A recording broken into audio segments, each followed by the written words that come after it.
can be so powerful. Like the Dirt Devil Power Stick Vacuum. It's the only stick vac with 12 amps to give you all the power of a full size with the convenience of a lightweight, which makes it perfect for all types of bare floors and those hard-to-reach places. Plus, no bags to buy ever. The Dirt Devil Power Stick Vacuum. Nothing escapes the power of a Dirt Devil. Charter Communications has a holiday gift your whole family will love. Hurry! Right now, it's free for 2 months. Choose from all the entertainment on Charter Cable Television plus Charter High Speed with free use of a modem. This is a limited time offer, so call today. With Charter Digital, you're free to enjoy lots of great movies on HBO, Showtime, Stars, and more. Time is running out. Act now for 2 months free. Call 1-888-GET-CHARTER and take advantage of this limited time offer. Colors blinking bright, rain or snow in sight. Overrated. That's what it says on the big board. You know, sometimes people use the word a little too soon, you know, before something has a chance to run its course. Now, there are certain things where it's fine to use the word overrated. Things like cats, both the animal as well as the play. Neither of them actually ever really lived up to their hype. And I said it. Go on, send the letters. That word, overrated, was used with this man earlier in the season. Donovan McNabb, a 3-time Pro Bowler. After an 0-2 start, even the hometown fans were getting on his case. So what did he do? Well, he didn't sulk. He didn't fight it in the press. No, he put his head down and he went to work. Got his Eagles on an 8-game winning streak. It's tough to overrate a guy like that. But Donovan would be the first to tell you he didn't do it alone. He has a great team around him and a very good coach who, not unlike other coaches, has a very interesting fashion sense. Let's take that out of the playbook. Tonight on a national stage, the Eagles find themselves facing their biggest test yet. A very talented Miami team fighting for their postseason lives. Now, the Fins have to answer the same question tonight with their dorsals up against the wall. To quote Patrick Swayze from a small independent film, Dirty Dancing. Or, as they would say in Miami, bailando sucio. Nobody puts baby in a corner. Are you ready for some football?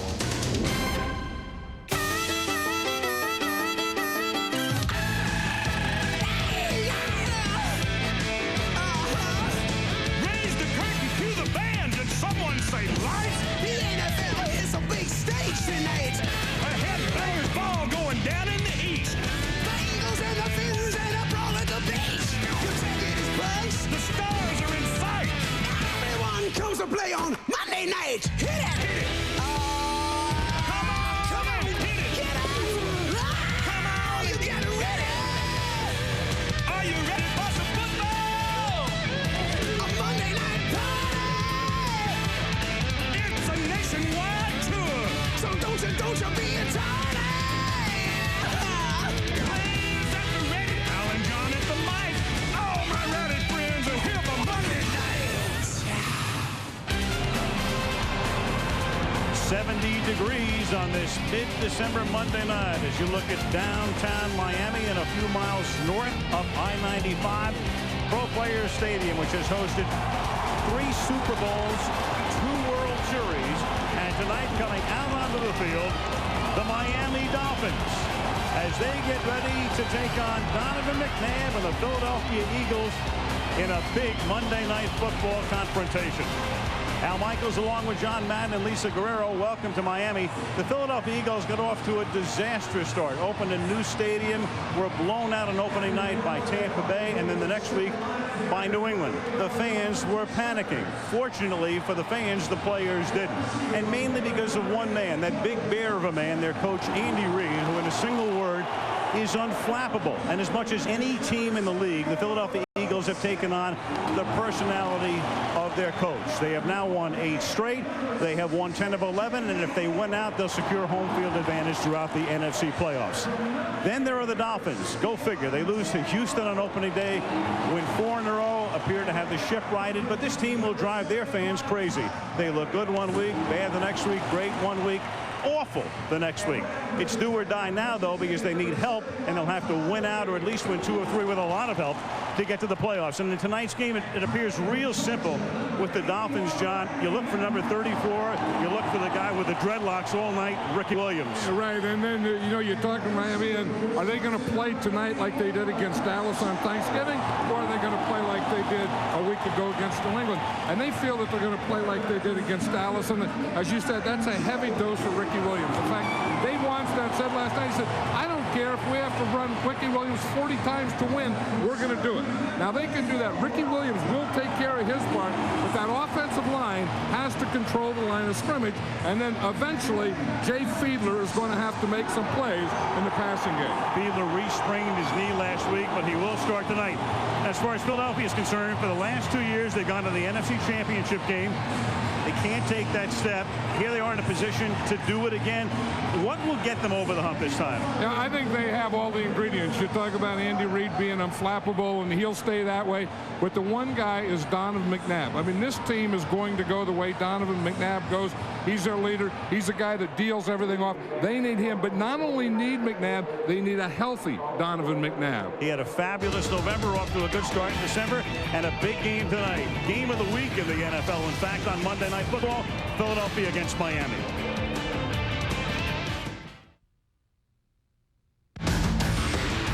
Here are the FedEx ground stats for tonight's matchup.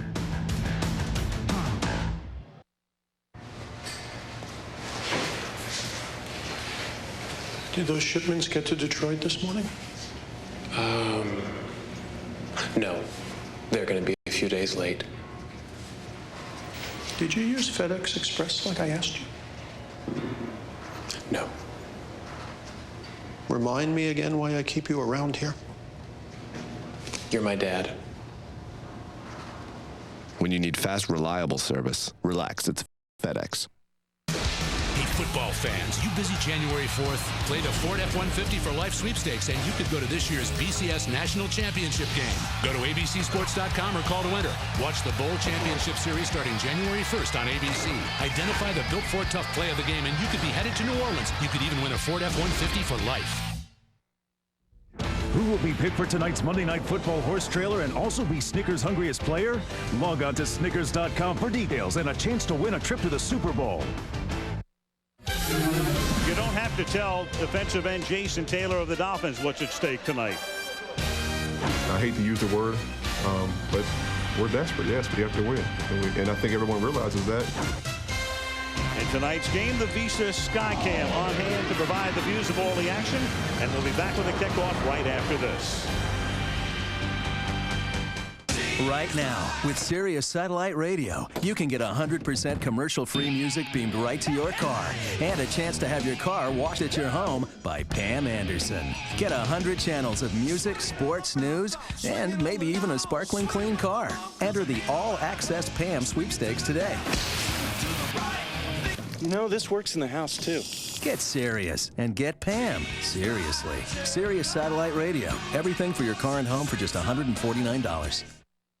ABC Sports welcomes you to the following presentation of the National Football League.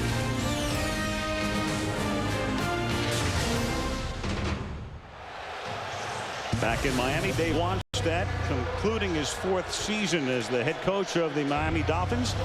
Prior to this big game tonight, Wannstedt down on the field with Lisa Guerrero. Lisa.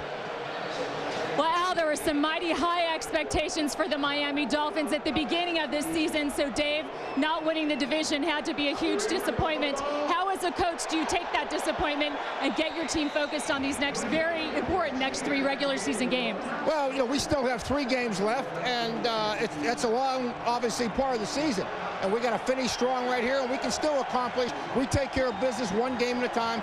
The big goal, the ultimate goal is still there. So our players, we had a great week of practice. We know we've got to come out here and play well and win this football game. We're looking forward to it. Coach, this is the time of year when you really find out who your money players are. Who specifically are you counting on to step forward starting tonight? Well, you know, our defense has been consistent all year. Our defensive front tonight, you know, I think stopping the run against these guys are one of the best running teams in the league, and plus trying to contain Donovan. Thanks very much. Good luck tonight, Coach. Al, there are are some major injury developments tonight for the Eagles. Pro Bowl tackle Trey Thomas suffered back spasms today. He's going to be inactive, and he will be replaced by Artis Hicks, making his first career start at left tackle. Keep an eye on that because Hicks has started at guard, but not at tackle, so a big loss with Thomas.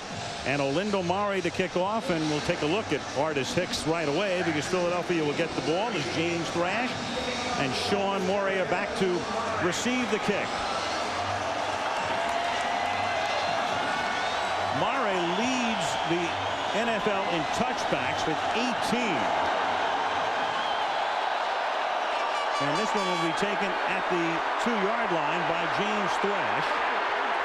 And Thrash is stopped up at the 21. And that's where Donovan McNabb and the Philadelphia offense takes over. Here they are.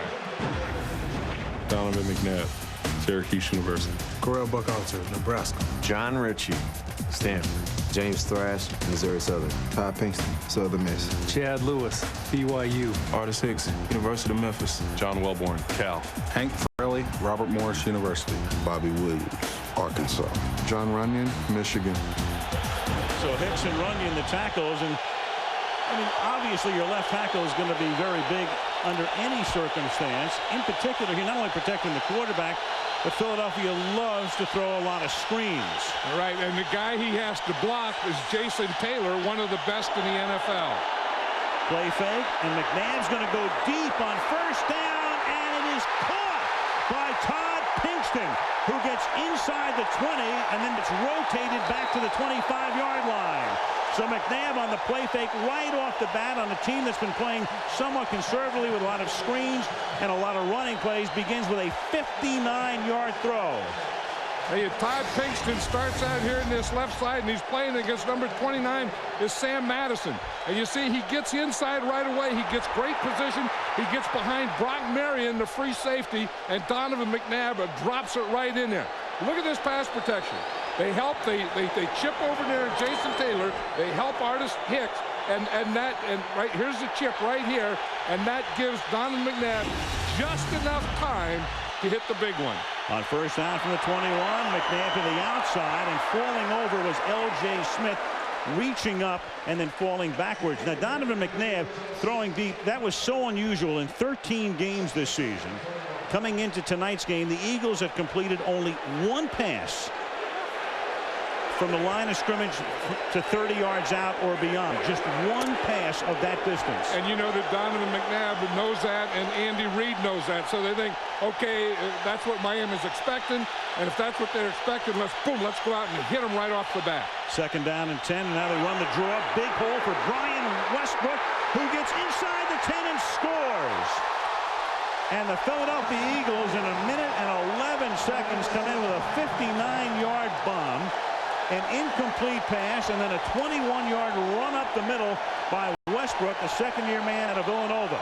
Well, they come in with 4 wide receivers, so that makes Miami think, okay, this is a passing situation. You see, they spread the defense out, and then they just take Brian Westbrook, and they give him the delay or the draw play. But that was one, a spread-out defense. But number 2, that was a poor tackling defense. David Akers for the extra point. So the Dolphins have lived on the prowess of their defensive unit this season, and then all of a sudden, in 71 seconds, bang, bang, bang, 7-0 Eagles.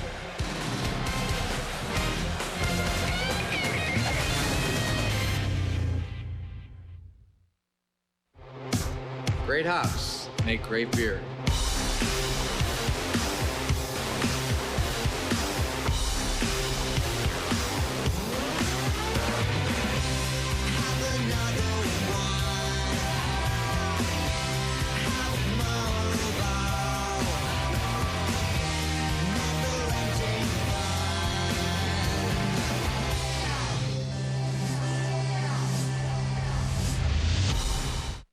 So we're all set for Hawaii. Flight, hotel. Hey, look, we can book surfing lessons.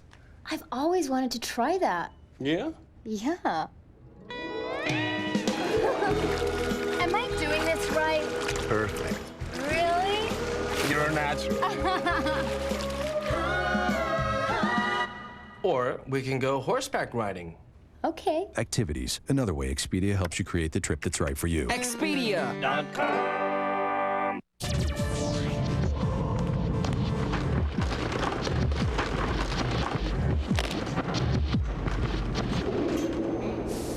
Shave with Norelco Advantage with moisturizing gel. It prevents nicks and cuts.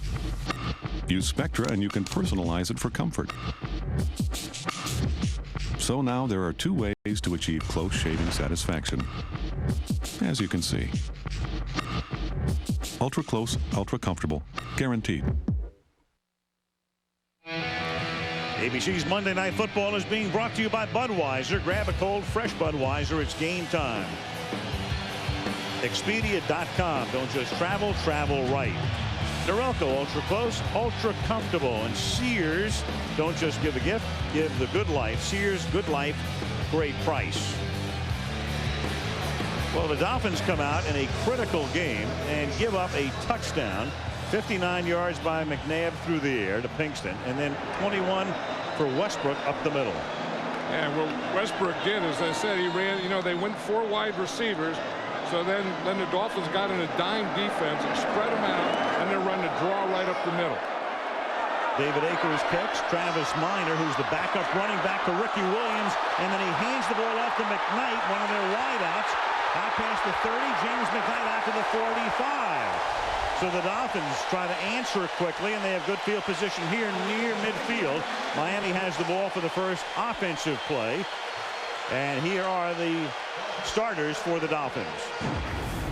Jay Fiedler, Dartmouth. Ricky Williams, the University of Texas. Rob Conrad, Syracuse. Chris Chambers, UW. Darius Thompson, Baylor. Randy McMichael, Georgia. Wade Smith, the University of Memphis. Jamie Nels, Florida A&M University. Tim Ruddy, Notre Dame. Todd Perry, Kentucky. Todd Wade, Ole Miss.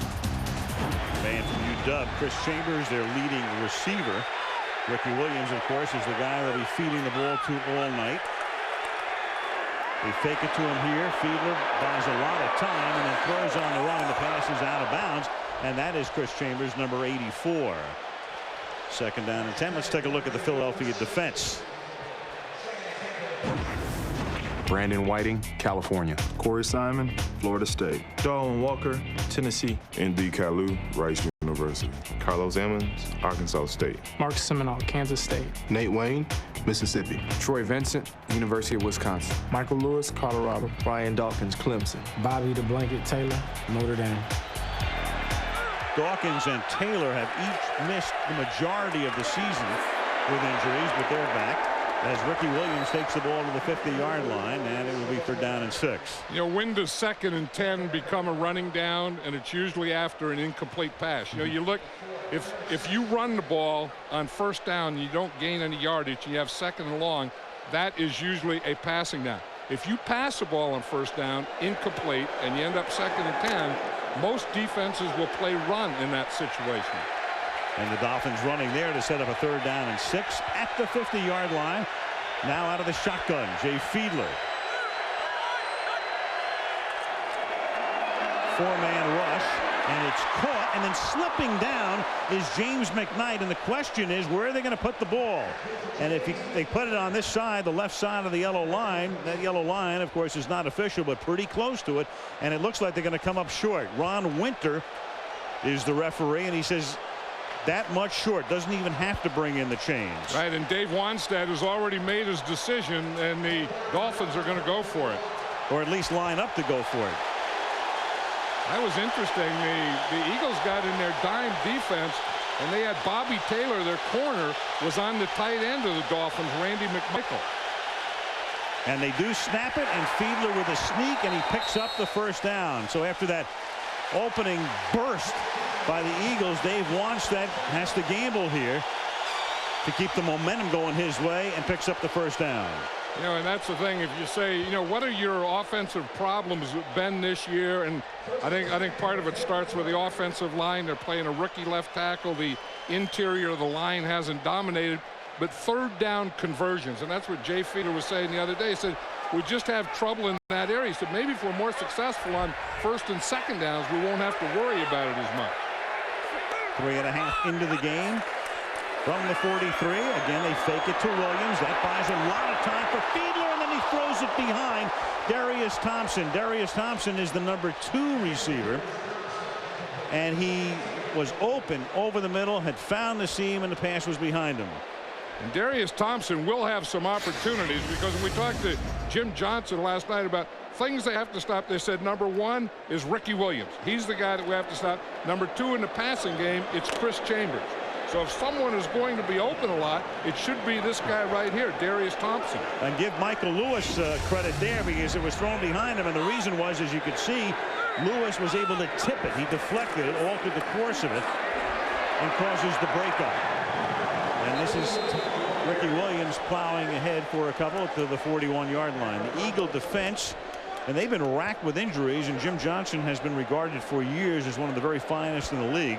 And this year in particular, missing the 2 outstanding defensive backs, decimated along the defensive line.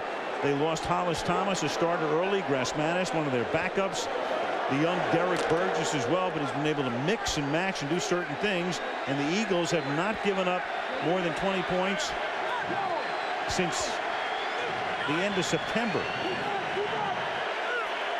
3rd down and 9 from the 42. And Fiedler going deep into coverage and throws the interception. It's picked off by Brian Dawkins at the 16-yard line. So the coverage was good. They bracketed the intended receiver Gadsden, and the pass floated in the breeze. Yeah, he's trying to get to a Randy Gadsden here. You know, he's this big wide receiver that he has a lot of confidence in, but he forced that. There was nothing there. Don't just give a gift. Give the good life. The holidays are here, so hurry into Sears and get him something for all his projects. Tools make the man. This year, I'm gonna give him the ultimate workshop. Happiness, a carbide tip blade, and a 5,000 RPM motor. Sears is his favorite store. The big tool sale at Sears. Hurry in for great savings on top brands including Craftsman, like this 5-drawer tool storage from Craftsman for $79.99. Give the good life. If staying in the game is important to you, ask your doctor about new Levitra. Make this the play that matters. Take action. And ask your doctor if a free sample is right for you. Now's the time to ask about new Levitra.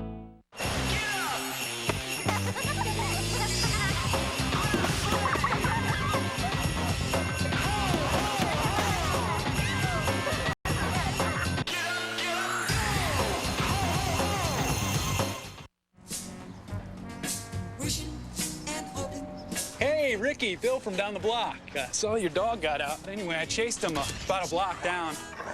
Took a header into a thorn bush. You know what? I'm scratched up, but okay. Don't worry about me. The dog is what's important.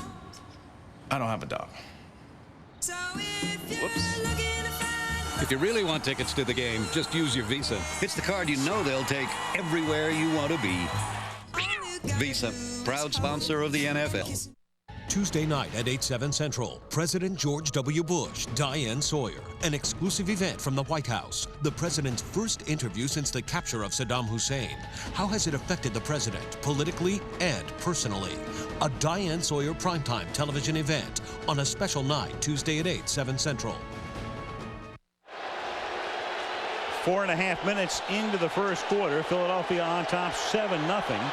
And now they have the ball again after the Dawkins interception, and they begin this time at the 16-yard line with Deuce Staley as the running back.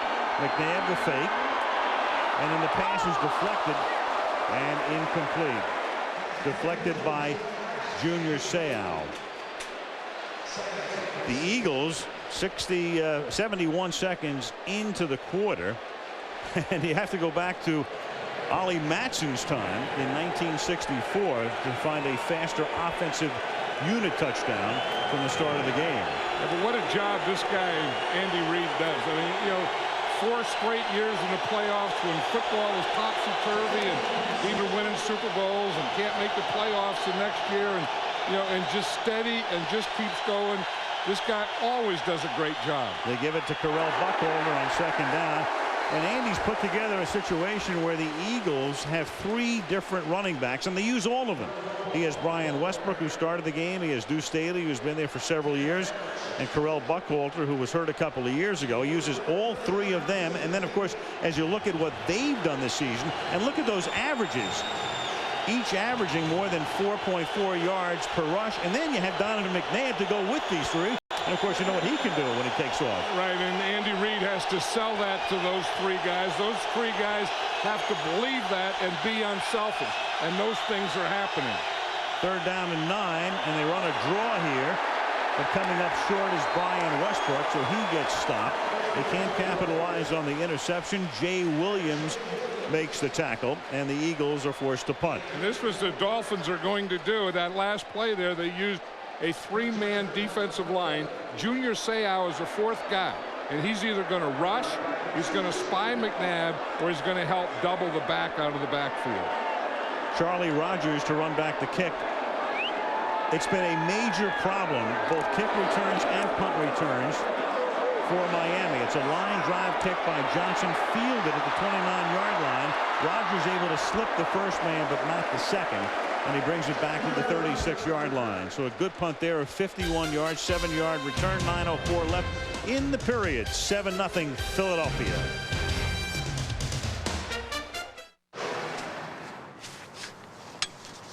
Hey, big old Michael Strahan, you ain't got nothing. Let me ask you something.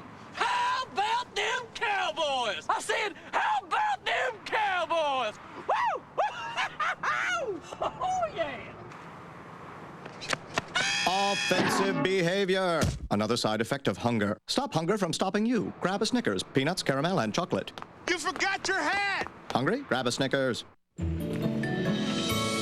This time of year. This holiday season, come to Office Depot for everyday low prices on technology gifts for everyone on your list.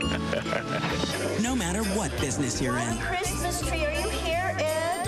Here you go, Chewie. Thank you, Bob. There you go. Happy holidays, Marnie. Oh, thank you, Bob. Happy holidays. Office Depot. What you need to know. Buy a photo printer for $150 or more and get a $50 gift card and free photo paper. Leon, you sign a record contract in the offseason. You come in with great numbers, Hall of Fame caliber numbers. But since then, disappointment. Your numbers are down. Who's to blame?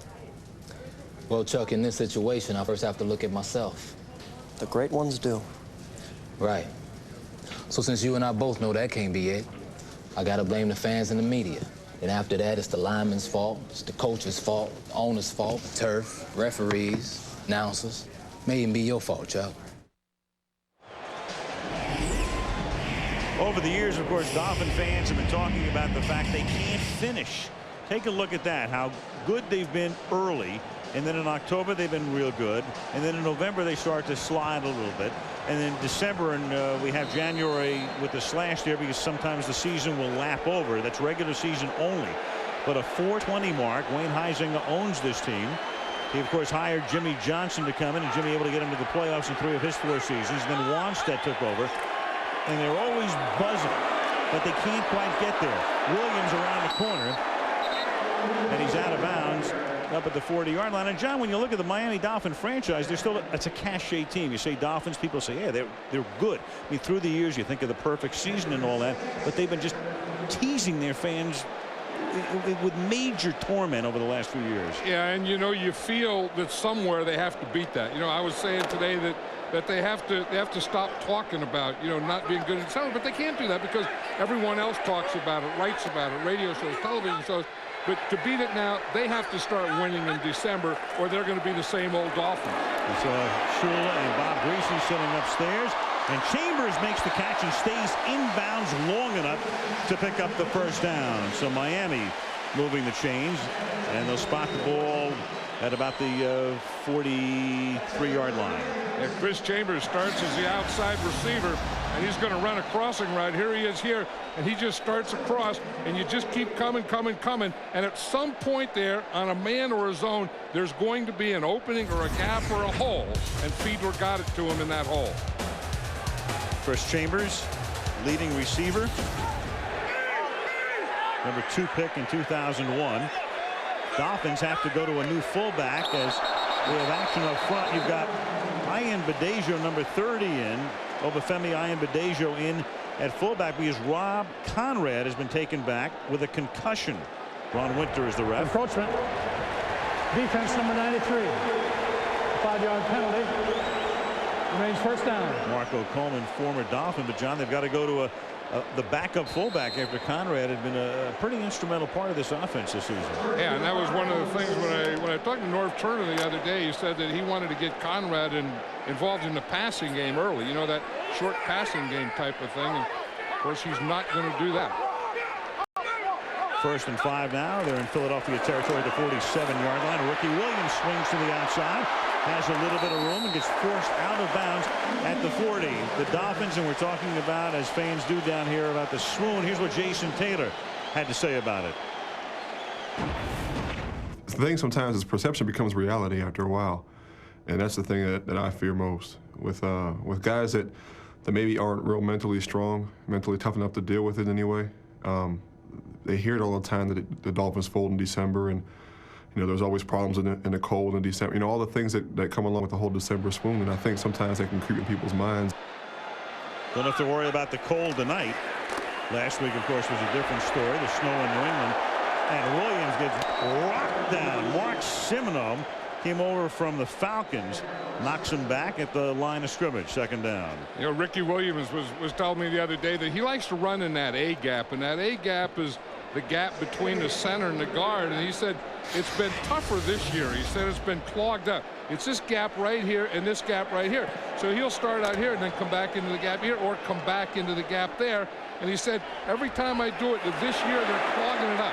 And you saw Mark Simoneau do exactly that on that last play. Travis Minor is the back now. Ricky takes himself out when he gets tired or when he gets clocked. And the pass is thrown and caught inside the 5. And down at the 1 is Chambers. A beautiful grab despite good coverage by Troy Vincent. Perfect pass. 38 yards. 1st and goal, Miami. And that was the one that Jim Johnson was saying, this is the guy we have to worry about. Ricky Williams wasn't even in there, so now he has to become the #1 guy. He says we want to double him more. They didn't double him. They left Troy Vincent, who's a Pro Bowl corner, on him, and Chris Chambers just beat Troy Vincent. These two guys each went to Wisconsin, but years apart. They've never played against each other. They know each other. Got to talk a lot during the offseason. Vincent in his 12th year, a former Dolphin. Chambers in his 3rd. Has just made it 1st and goal at the 1. Ricky Williams is back in the game. Fiedler to sneak it in. He gets there. Touchdown.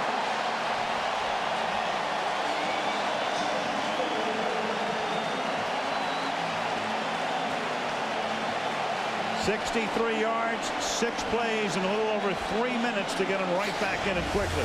And that's what we're talking about. We know it's going to be Ricky Williams, but Jay Fiedler has to make plays.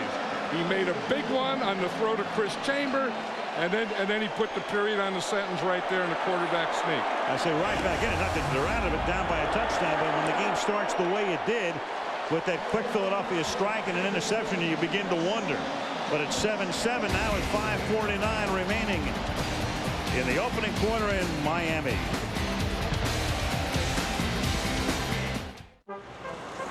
Do you believe in Santa Claus? Absolutely. He helped me pick this out. This holiday, how can you possibly thank the woman who always believed in you? A Kay Jewelers 3-stone diamond necklace would be a great start. And you can be assured of 2 things. First, that every Kay diamond is hand-selected for exceptional beauty. And second, that she'll absolutely love it. Can I give you folks a lift? Every kiss begins with K. Every minivan manufacturer claims to be big enough to carry a small town and or tow a full-size marina. True or not, it still comes down to torque, because torque equals drivability. Bottom line, weight is the enemy. To overcome it, you need torque. 90% of Freestar's torque in the first 1,500 RPM. That's what I love to call get up and go. Versatility, drivability. Now that's pure genius. The all-new Ford Freestar. If you haven't looked at Ford lately, look again.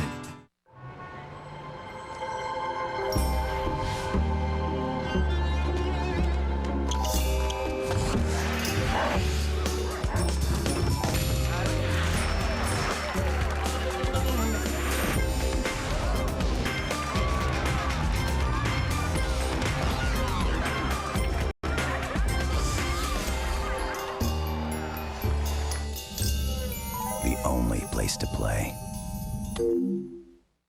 I know people. People I know. And I love you, Leon, but I don't believe you. Brilliantly executed. Line of Fire, ABC Tuesday, 10/9 Central. Next Monday night, we go to Oakland, and the Green Bay Packers right back in contention for a playoff spot. In fact, if the season ended right now, they'd be in. They'll take on the Raiders. And then Saturday on ESPN, a special primetime game, New England visiting the New York Jets. Lindo Mare's kickoff is a liner that lands on the field. I've never seen a kick that low go that far. I mean, it goes from his own 35 on the fly to the 3. That's almost impossible. That's the way you hit a golf ball in Ireland, isn't it? That's a 1 iron. That's a half an iron. Donovan McNabb by the month. September, those 2 losses, of course, factored in, plus they had a bye week. They were 1-2. In October, 3-1 record, but the pass rating was still very low. And then he really got hot. Over 100 pass rating in November and unbeaten. And then 1-0 in December, that being the win last week against Dallas. From the 20-yard line, flag is thrown and the ball is given to Brian Westbrook, and he stopped for a loss of 3 by Adewale Ogunleye. He's done a good job of Ogunleye. You know, you always think of Jason Taylor on the right side. Wally Ogunleye playing that left end.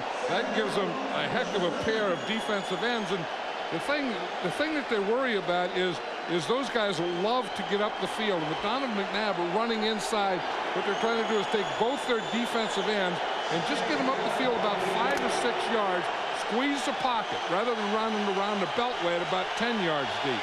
Second down and 12, no flag on the play, just a piece of equipment flying across the screen. Second and 12. As McNabb throws, caught on the run by Westbrook over the middle, and Westbrook gets up to the 30-yard line and close to a first down. Donovan McNabb, their #1 pick in 1999. And just to recap, take a look at that. The lowest pass rating in the league among the starters. And then November and December, he has the 2nd highest pass rating since the 1st of November. The only guy with a better mark over that period of time would be Trent Green of Kansas City. Donovan McNabb will play with injuries. Remember, he had that thumb injury early, and that was a big part of it. Still bothers him from the 31-yard line, but he doesn't moan about it. McNabb looking and throwing, and it's caught in traffic by Todd Pinkston, and he gets taken down by Thomas and then whacked by Jason Taylor, who are brothers-in-law, as it were, at the 50-yard line. First down. That is a heck of a play by Jason Taylor. When you're a defensive lineman and you can start off and you're rushing the passer, and then after you rush the passer right here, then he starts to scramble. You scramble with him. He throws the ball downfield. You run all the way downfield and make the collision at the end of the play. That is a heck of a play. Watch Jason Taylor here, number 99. That's why you like active defensive linemen. Taylor's married to Thomas's sister. We'll talk about that during the offseason at the family functions, as Westbrook is taken down 2 yards behind the line of scrimmage by Thomas and Taylor again. You know, and that's the thing that you need, is you need speed on defense when you're playing a running quarterback. And if you don't have speed, guys that can catch a Donovan McNabb, he'll just kill you with his running. I mean, not only his running with the ball, but his running and throwing the ball. It's just his movement. But the Miami Dolphins defense has guys that can stay up with him. 3 minutes remaining in the opening period. 7-7. From the 49, they blitz. Flip it on the screen to Westbrook, and then Thomas slowed up, and it gets forced out of bounds by Patrick Surtain at about the 45-yard line. They'll be about 5 yards shy of a first down. I think Donovan McNabb got too deep on that one, because Artis Hicks tries to take Jason Taylor around the corner, and he blocks him right into McNabb. And McNabb was able to move a little to the right and get that screen pass off. Philadelphia right now in their offense probably runs more screen passes than anyone in the NFL. They have the guys who can do it. 3rd down and 5, and they have a coach who loves to do it.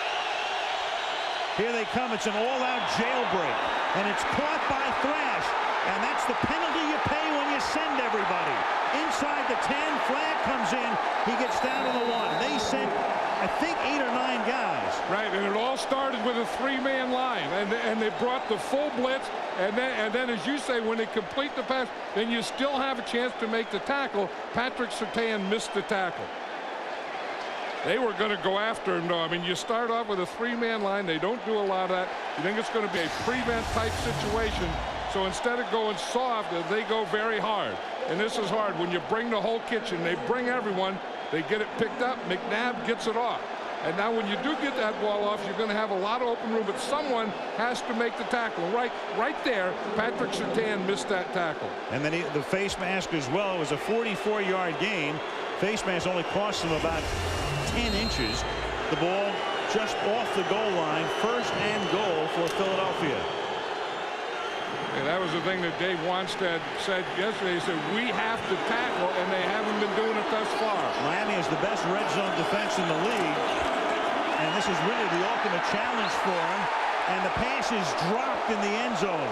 The pressure was on, and then Smith, the rookie tight end, L.J. Smith, and remember it was Smith, slow in getting up, who dropped a pass in the end zone on opening night against Tampa Bay, but he did score last week against Dallas, a big touchdown. West Junior Seau, he gets down here in a 3-point stance, and he's going to get the penetration right there. And we talk about McNabb and being able to throw and run, but look how strong he is. I mean, Junior Seau had him. He was around his waist, and Donovan McNabb still made that throw. So Smith is still down, but for Miami, Jason Taylor is down. Yeah, that's the thing right there. You know about McNabb, you know, you say we got him, we got him, we got him, and then you don't got him. And there's Taylor still on all fours. So the tight end coming out for Philadelphia, he's shaken up on the play. And Taylor shaken up for Miami. And in a situation like this, even though he's getting up because of an injury timeout, he has to come off for at least one play. Remember the first game of the season we did, and L.J. Smith dropped a touchdown pass. I mean, that was a lot easier. That first game was a lot easier pass that he dropped than that one there that he just dropped. He said he couldn't go home and watch television. Never wanted to see it again. Staley and Ritchie are the split backs. And it's McNabb taking it himself and into the end zone. So Donovan just bulls his way across the goal line, and Philadelphia has the lead again. And that's another face of Donovan McNabb, and we talk about him running and throwing. But the other thing, remember the Green Bay game? He can run the ball like a fullback. So here he has an advantage right here. If you need a guy to quarterback sneak, he's as good as there is because, you know, he's big and he's strong. Watch, I mean, he can just take it and just push the pile. That's why I was saying, you know, when we were talking earlier about, you know, what do the Eagles have to do to go all the way? I think it's just keep that guy healthy. They couldn't last year. Remember, he fractured his fibula in November and then did come back in the playoffs. But it clearly wasn't 100%. Akers for the point after with Coy Detmer holding. And with 1:53 remaining in the period, Donovan McNabb gets into the end zone. So each quarterback has scored tonight. Little early celebration for the former Syracuse Orangemen. 14-7 Eagles.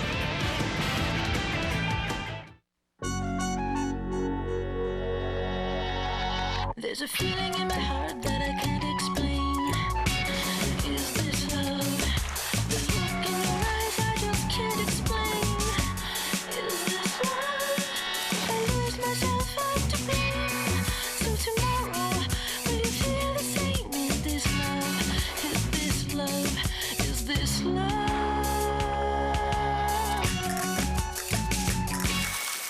I still don't have a gift for Frank. This holiday season, Lowe's is the place for tools. Lowe's has the largest selection of DeWalt, Milwaukee, and Skil power tools in the country, including the widest and latest selection of power tools from Hitachi. Hitachi 18-volt cordless combo kit.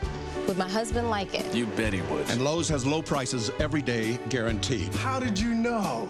Lowe's, improving home improvement. This holiday season, give a Lowe's gift card. It's the gift of home. Here's the 80s season when Jim crashes a Christmas party. This is one bad Santa who won't be leaving through the chimney. Don't touch me there! according to Jim. Then, when Claude accidentally gives her boss's girlfriend the wrong gift. Cheap.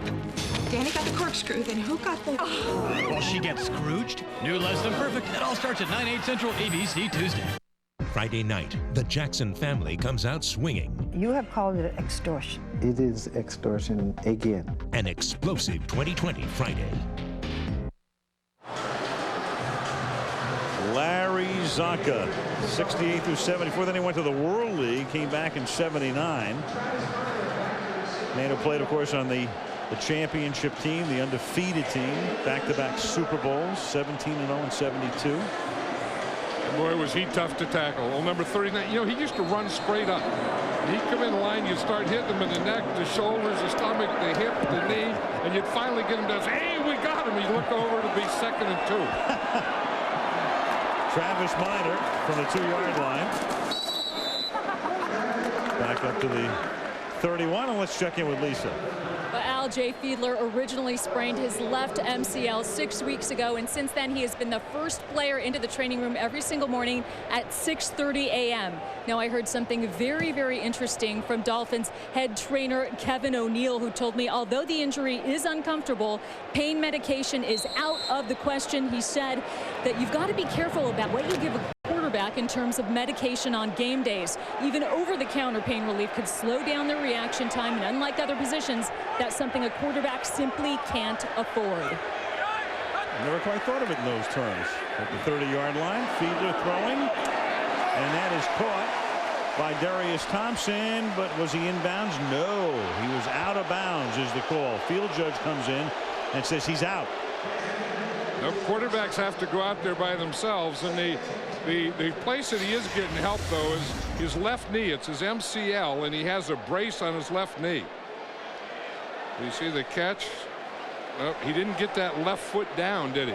He didn't. He got the right foot down, and usually you want to drag that second or left foot. And I don't, well, he didn't drag him. I don't know that he didn't have it down before he had to drag it. And it was clearly across the field, 53 1/3 yards from the other sideline. Occupied by the Dolphins as Williams takes it into Eagle territory. Being chased and finally thrust out of bounds by Brian Dawkins. So Ricky Williams breaks a huge one, 45 yards. And Ricky Williams finally got that A gap that he was looking for. He starts off to the right. They had 8 men in the box. They had that 8th guy up there. They miss a tackle, and Ricky Williams makes a big play. Again, here's the A gap here, the A gap here. He's going to start one way and then hit exactly this. See, he starts to the right, and then he cuts it right back there. That's the gap that he wants to get into. Again, they had the 8 men up. When you get by that 8 men, if you can do that, you're going to get a long run. By far his longest run of the year. The prior high was 28 yards. That's 45. And Fiedler throws, and that is caught by Chambers. He got it at the 8-yard line like Willie Mays, like a basket catch. Beautiful footwork to keep his feet in bounds, pull it in, set up a 1st and goal. That was one of the most relaxed catches I've ever seen. Watch him here. He's on Bobby Taylor. He's going to run up. He makes a little move to the inside. Then he goes to the outside, and he just relaxes his hands, leaves them down there. He didn't even bend over to look at that thing. Beautiful play. Knew where his feet were. Makes the grab. Oh, we got a barn burner here. So far, Travis Minor is the tailback. He takes the ball, and Ricky Williams back up. Runs into Carlos Emmons, the outside linebacker at the 5-yard line. Yeah, I think we're seeing more and more of that, where they let players, you know, running backs that carry the ball all the time, where there's only one running back like Ricky Williams. They let them kind of manage themselves. Now, one part of me says that's pretty good. The coaching part of me says, hey, when we get down here, I want Ricky Williams on the field. I want him to run the ball. Well, Minor took it from the 5 where he was banged hard all the way down to the 3. It'll be 2nd and goal when the 2nd period begins. End of the 1st quarter. Good one thus far. Philadelphia 14, Miami 7, and Monday Night Football resumes after this message and a word from our ABC stations. The new Sonic Air Elite by Philips. With patented sonic technology, its bristle tips move 3 times faster than all other leading power toothbrushes for a deep cleaning experience unlike any other. Like that, only smaller. Sonicare Elite removes stains and reverses gingivitis. For whiter teeth and healthier gums, guaranteed. Ask your dental professional. Stop brushing. Start Sonicare. Shopping for your wife? Yeah, after what happened last year, I need to get her something really nice. Thank you, sweetie. Ta-da!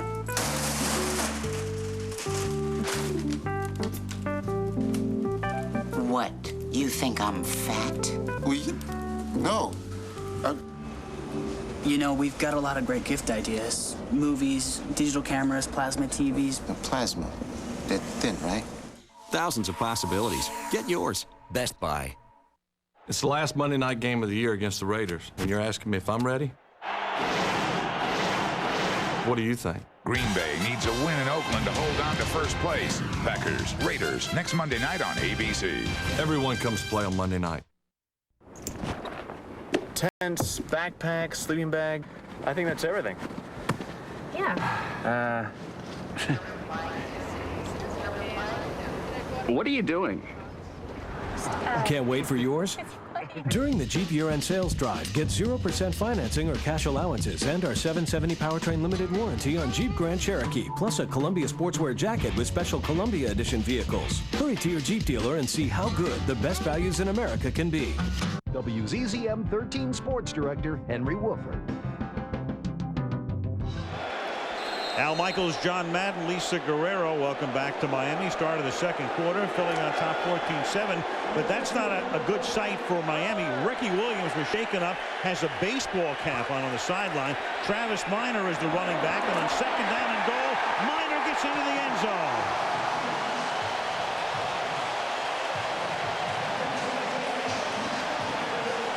So the Miami Dolphins answer the Philadelphia drive with a 70-yard march of their own. 5 plays.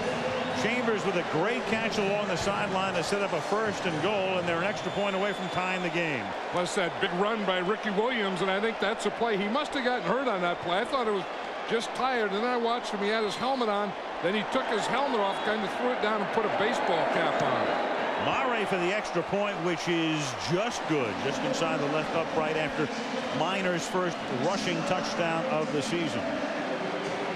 And we talk about Ricky Williams and how he likes to get in that A gap. The other place they like to run is to bounce it outside.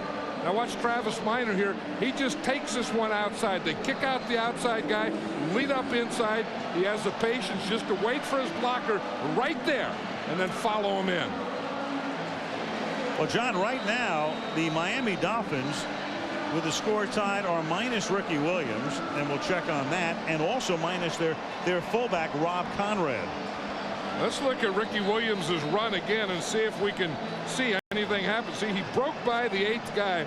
Now, he's out there in the middle of the field. It looks like Brian Dawkins is going to hit him right there just as he goes out of bounds, and then maybe another hit someplace. All right, Lisa, what do you know? Well, word from the Miami sidelines is that Ricky Williams has a left shoulder injury, but he will probably return. And there he is walking around, so clearly it happened on the play at the end of the play when he went down. Let's watch him go down on that shoulder. Left shoulder right there, and that's exactly what it is. Brian Dawkins was one-on-one with him there in the open field after he broke by that 8th guy. Brian Dawkins came across, and he kind of took him out of bounds.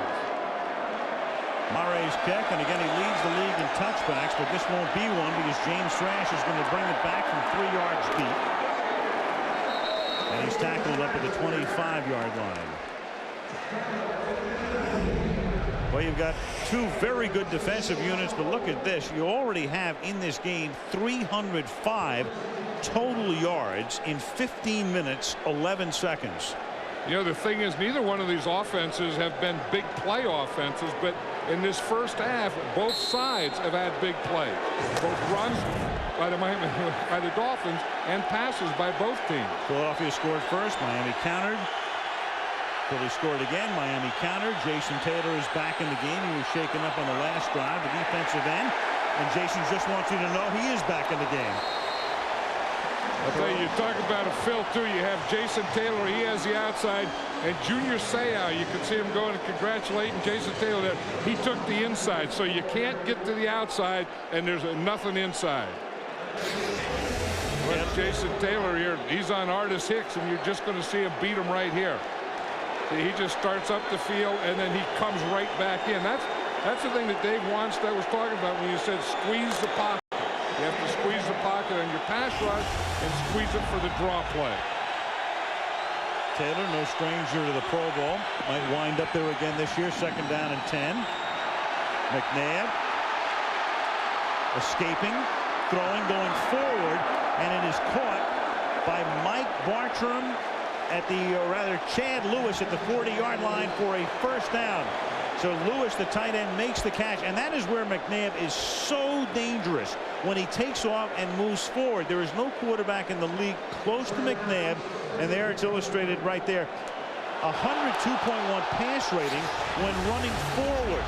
But look how strong he is, too. You know, I mean, here, the pocket, there's nothing there. He runs out of the pocket. I mean, you can't just grab him. I mean, you can't ham tackle. You can't arm tackle him. You have to run through him, because if you don't run through him, he's going to run through you like he just did. And then after all that, watch him. I mean, he got the speed, the quickness, the strength, the eyes, and the arm to throw it. It's going to be challenged by Miami. So Dave Wanstead's going to challenge that the ball hit the ground first. And we'll see if it'll be a 15-yard gain or just 2nd and 10.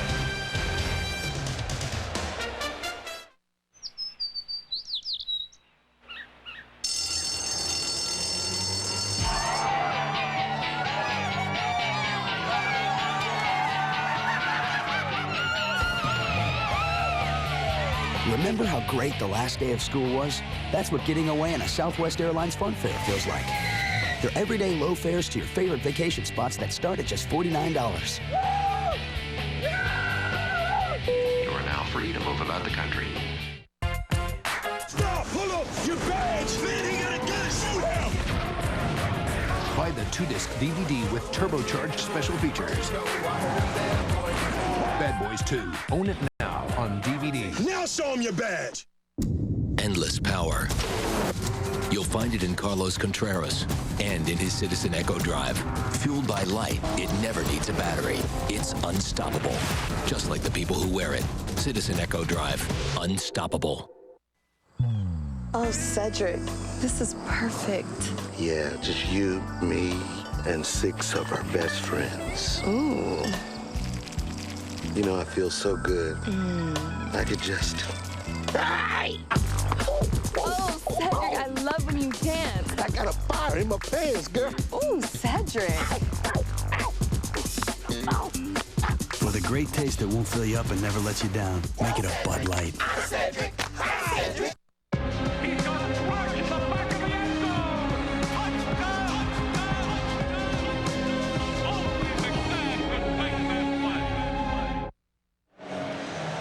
Ron Winter is still observing. We've been taking a look at the replays and commercial here, and we'll show you what we see. And there's nothing to indicate they can overturn this, because none of these replays would indicate that it wasn't a catch. And of course, that's the ruling on the field. Lewis appears to get both hands under it and then rolls over, and Winter has to see something that clearly shows that the ball hit the ground first, or he didn't have possession of the ball, and you really don't see it, John. You know, and all these receivers are doing this now. I've noticed when they get those low passes in the ground, they're rolling over to show you that they have the ball and they have control of it. Little short hop, but the short hop came, I think, from his elbows or the inner part of his forearms. Here's After Winter. review, the ruling on the field stands. The receiver had 2 hands under the ball. Ball was never touched the ground. Miami is charged with a timeout. So when you lose a challenge, you not only lose a timeout, but you lose a challenge. You get 2 per game, so he's down to 1. Lewis makes the grab. You're talking about McNabb, and when he goes forward, his pass rating 102. Just for comparative purposes, the rest of the league when a quarterback moves forward, the pass rating is 70. So Donovan really does it like nobody else. Well, you know, he's so big and strong and fast that he puts you in a bind when he starts to run. You don't know, do I come up to tackle him or do I play soft and stay back because he might throw it? And a lot of times you get in no man's land. Absolutely. First down from the 40 is a penalty. And Staley to a chorus of deuce from a lot of Philadelphians and Pennsylvanians who made their way south here in mid-December. Does a little spin with the football, and it will count because it's offside against Miami. 22-yard gain. I thought this Miami defense was a better tackling defense than this. Defense number 64. The penalties decline. The play results in a first down. Larry Chester. Yeah, 3 wide receivers and 2 running backs is a formation they were in. This is Deuce Staley's formation. Look at this cut, though. I mean, he cuts, finds that hole, and bursts. 22 yards for number 22. McNabb moving forward again. This time he'll pack it in, but not very far as he just goes to the turf when he takes one peek at number 55. One Junior Seau, 13 years at San Diego, and then coming over to Miami, and all indications are Junior is not done. He'll play at least another year here. No, and you look at Junior, and he looks like he got some juice back in him again. I thought that at San Diego, you know, a year or so ago, when he was hurt, he was kind of down. He wasn't the same old Junior Seau. Early in the season, I didn't think he was. But towards the end of the season, he's starting to look like the old Junior Seau. 2nd and 9, Brock Marion, the safety, just came limping off. A little swing pass out to John Ritchie, the fullback, and the former Stanford Cardinal and Oakland Raider is out of bounds at about the 30-yard line. Junior Seau is there to make that tackle, and they work on Marion.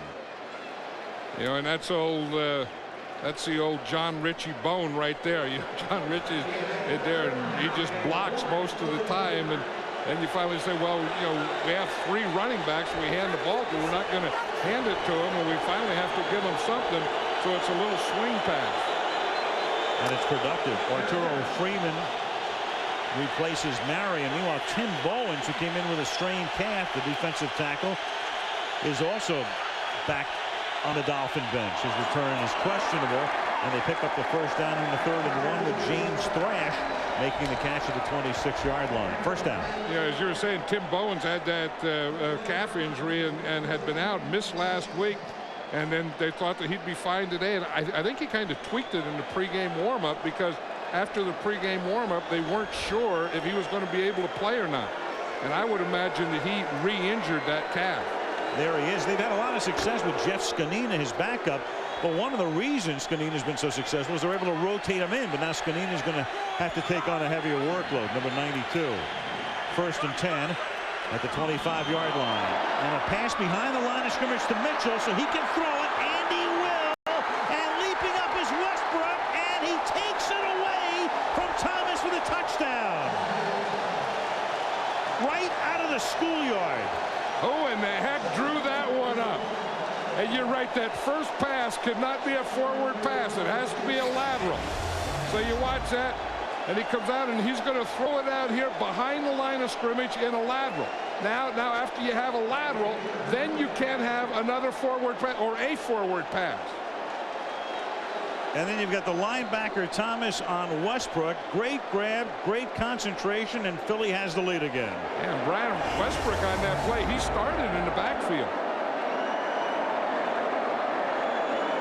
Akers for the point after. So a wild one. About 4 minutes into the 2nd quarter. Philadelphia 21, Miami 14.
Tom, I know it's your first day, but we could really use your help. You got it. Thanks, we're just in a bit of a jam. All this has to get out today. Yeah, I don't do shipping. Oh, no, it's very easy. We use FedEx.com. Anybody can do it. You don't understand. I have an MBA. Oh, you have an MBA. In that case, I'll have to show you how to do it. FedEx.com makes shipping so fast and easy, even an MBA can do it. Relax, it's FedEx. When Jim crashes a Christmas party in a stolen Santa suit, this is one bad Santa who won't be leaving through the chimney. Don't touch me there! According to Jim, 9/8 Central, ABC Tuesday. I'm Donovan McNabb, and this is my Monday Night.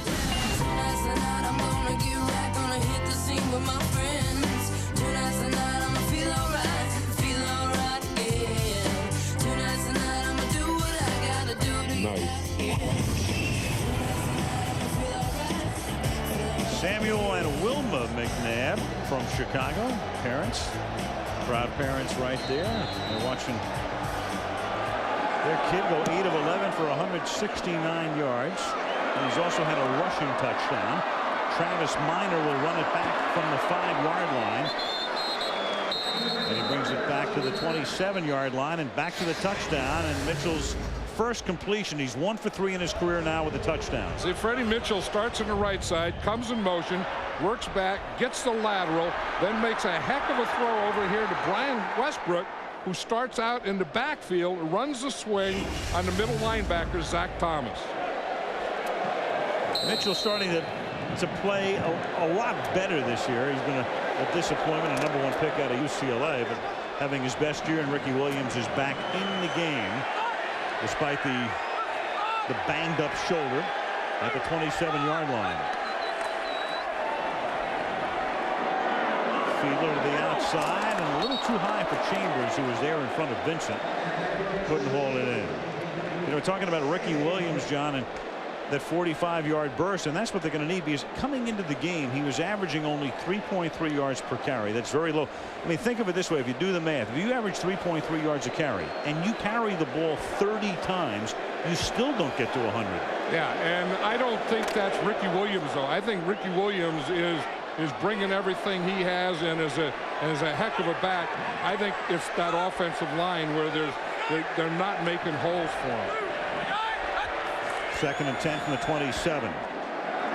Backside screen floats, and then paying the price is Ricky Williams, and that's Nate Wayne, who saves his best from Monday Night Football. He's been phenomenal through the years as a Green Bay Packer and now as an Eagle, and he played a tremendous game against his old Packers on a Monday night about a month and a half ago. 5-yard loss. And Nate Wayne sees all those screens and passes, because there's no one that runs more screens than the Philadelphia Eagles. So when you see this, you see a fake, a play pass, and you feel that back, that he's not blocking, he's not going downfield, he's sliding out there for the screen.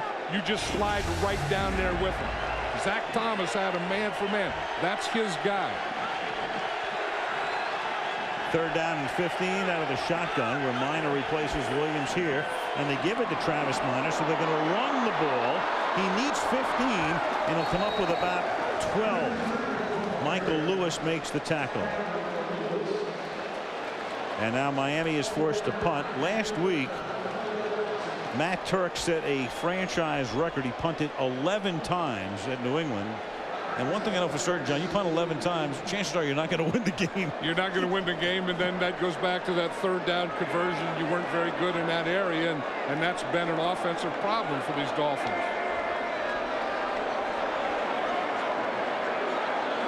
Turk in his 9th year out of Wisconsin Whitewater. Yep, Whitewater is back. High floating kick.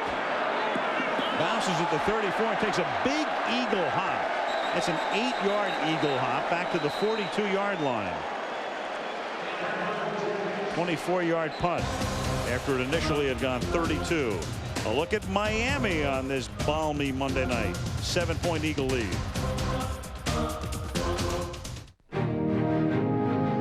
When the stakes are high, the great ones answer the call.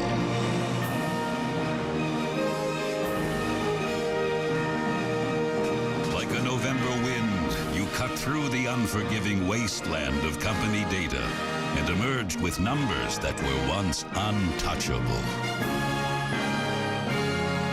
You have the new Microsoft Office system. It's showtime.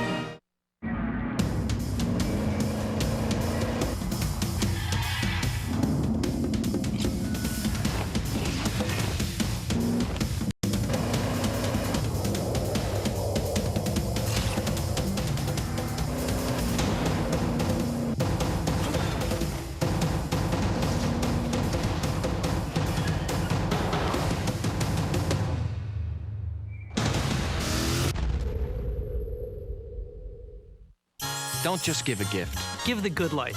The holidays are here, so hurry into Sears and get him something for all his projects. Tools make the man. This year, I'm gonna give him the ultimate workshop. Happiness, a carbide tip blade, and a 5,000 RPM motor. Sears is his favorite store. The big tool sale at Sears. Hurry in for great savings on top brands including Craftsman, like this 5-drawer tool storage from Craftsman for $79.99. Give the good life. When Claude gives her boss's girlfriend the wrong gift. Cheap. Danny got the corkscrew, then who got the... Oh. Well, she gets Scrooged. New lesson perfect after gym, ABC Tuesday.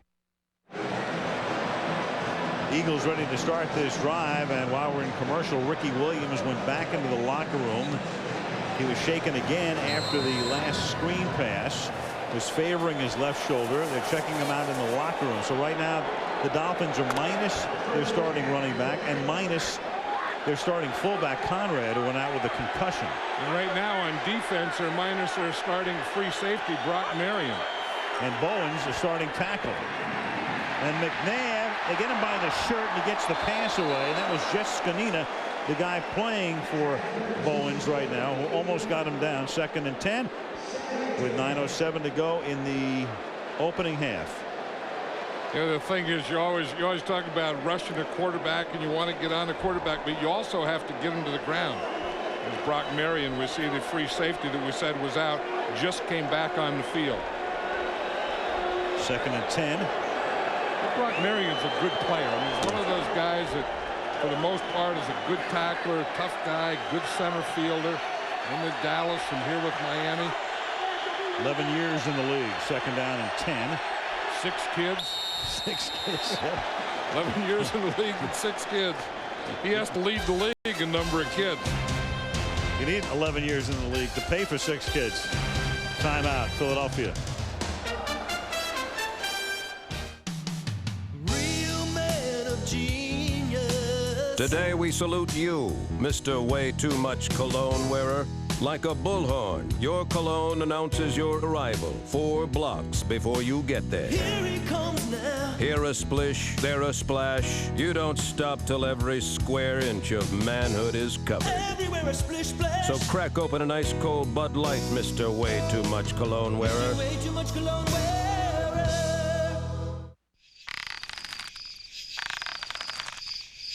Sometimes all it takes is a switch. So find out if switching to new Levitra is your next move. Ask your doctor if a free sample is right for you. Ask about new Levitra. Endless power. You'll find it in Sasha Cohen and in her Citizen Echo Drive. Fueled by light, it never needs a battery. It's unstoppable. Just like the people who wear it. Citizen Echo Drive. Unstoppable.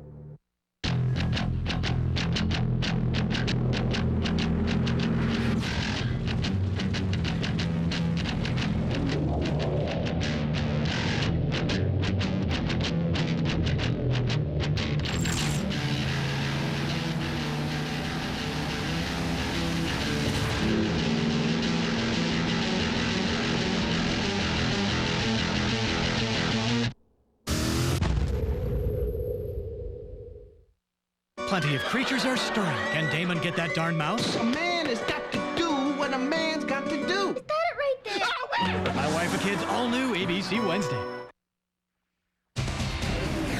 To Oakland we go next Monday night, where the Raiders will host the Green Bay Packers. The Packers in Minnesota right now are each 8-6, vying for the NFC North title. Minnesota owns that tiebreak, but if the season ended right now, Green Bay would have the 6th seed.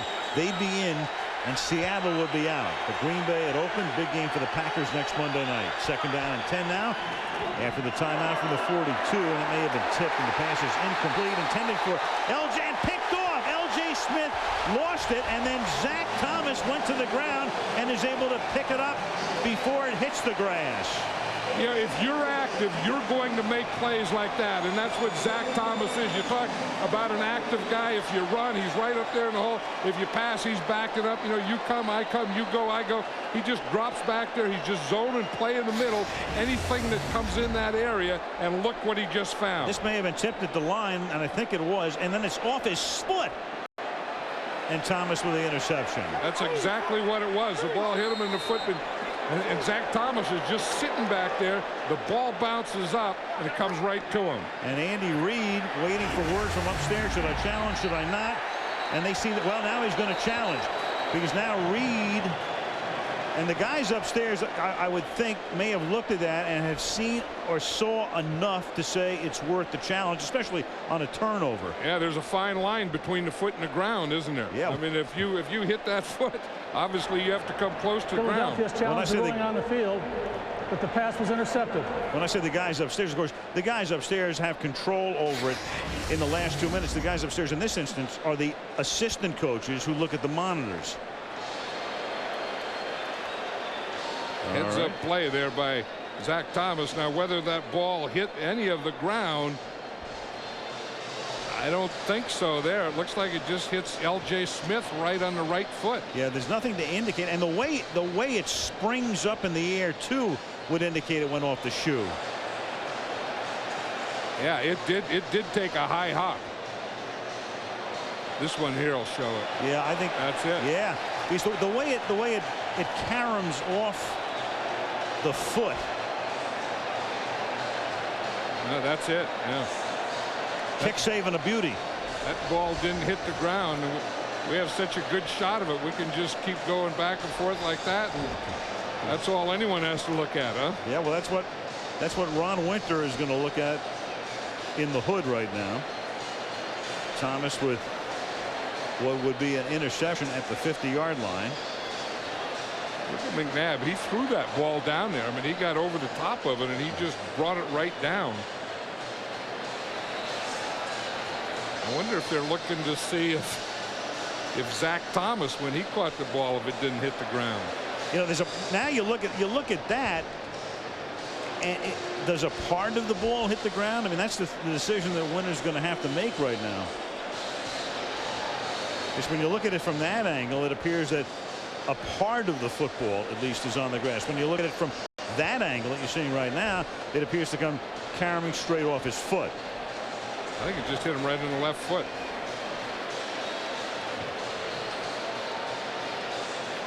This is one of the more interesting calls we've seen this season in terms of a challenge. It's not, I don't think it's totally conclusive either way, but again, the call on the field is what would have to be overturned, and Winter has to see enough evidence to overturn it by what he's just seen in the monitor. So here he comes. After review, the ruling on the field stands. The ball hit the receiver's foot and was intercepted by Miami. You like that first angle? Yeah. First down. That one where it just rocks back and forth and back and forth. He was watching that one. He said, yep, that's it. Yep. Zach Thomas has said, I got us one, and that's one we needed. And the other one, it looked like it might have hit the ground. It might have, doesn't get you the overturn. You have to see it conclusively. And McNabb threw that ball low, and L.J. Smith, you have to go down with it. I mean, he didn't get his hands down there. So now you've got Travis Minor picking up two, and that, of course, cost Philadelphia a timeout and a challenge. So each team has lost a challenge, and they're down to one for the rest of the game apiece. Meanwhile, Ricky Williams is out because of this play. Yeah, it's that long run. Brian Dawkins comes over and tackles him, and he goes right down on his left shoulder. And then that was the scene. He came back in the game, and that was him coming off after that screen pass, and now he's back in the locker room. 2nd down and 9 now at the 48-yard line.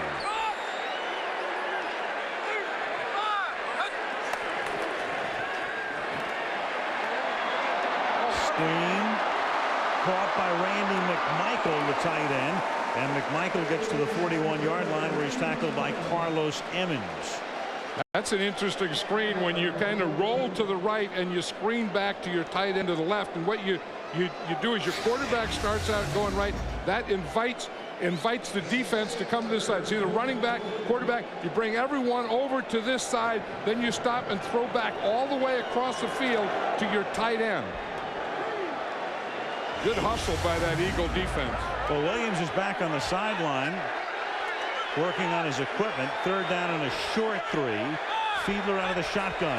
Eagles show blitz. Here they come. He gets it away in a hurry, does Fiedler, and connects for a first down with a run to Gadsden, who played here for years, then received an injury settlement and was waived, and they re-signed him a couple of weeks ago and put him back in the lineup.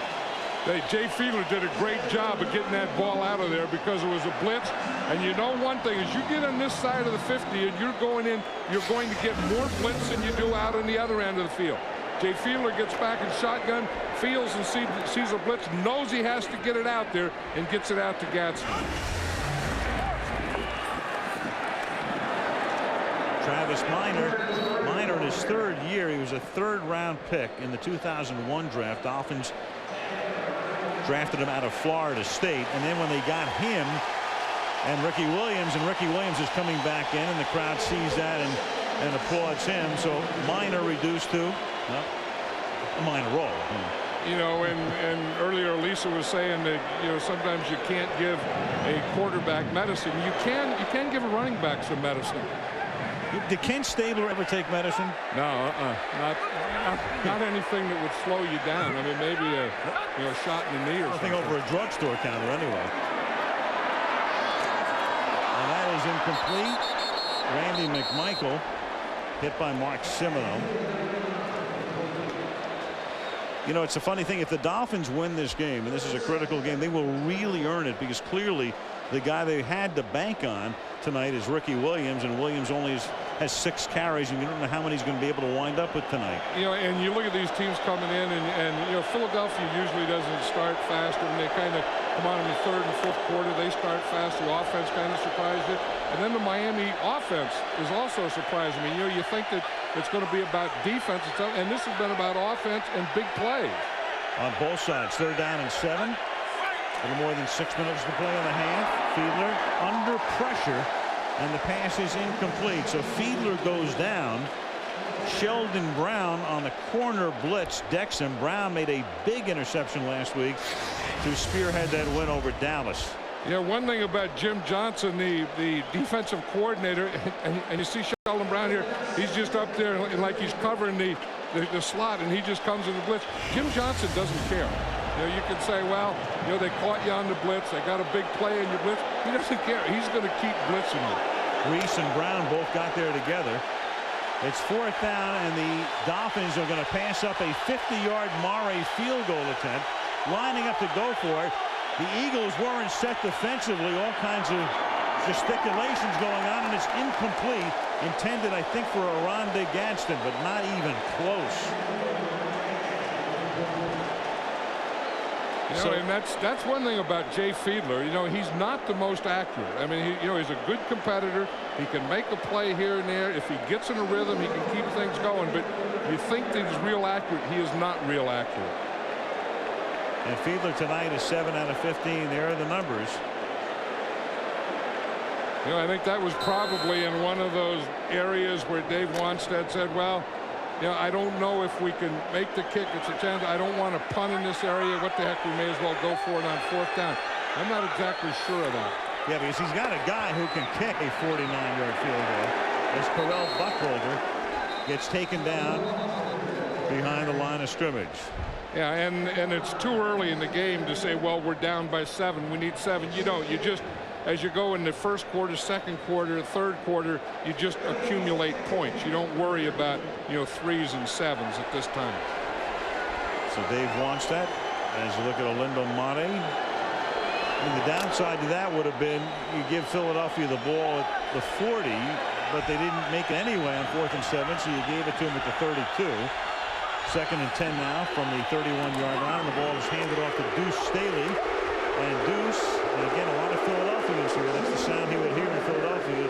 Deuce to the 44-yard line. I was just going to say, how many Philadelphia Eagle fans do you think are here? Well, I saw a whole bunch last night at Joe Stonecrab, so. I saw a whole bunch when I came in here tonight, and Dave Wanso was saying that this is the toughest ticket they've had since that 85 game against the Chicago Bears, and because there's so many people from Philadelphia or from up north down here at this time of year.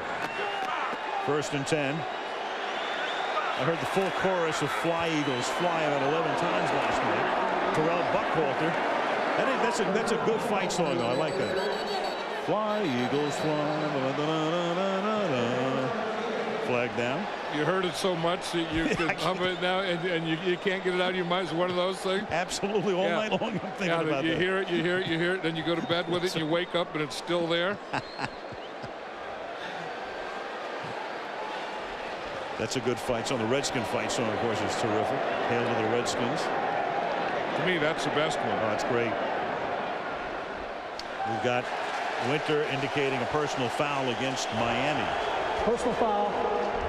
Defense, number 24. 15-yard penalty and a first down. And Sammy Knight, who was exhibiting some boxing skills there.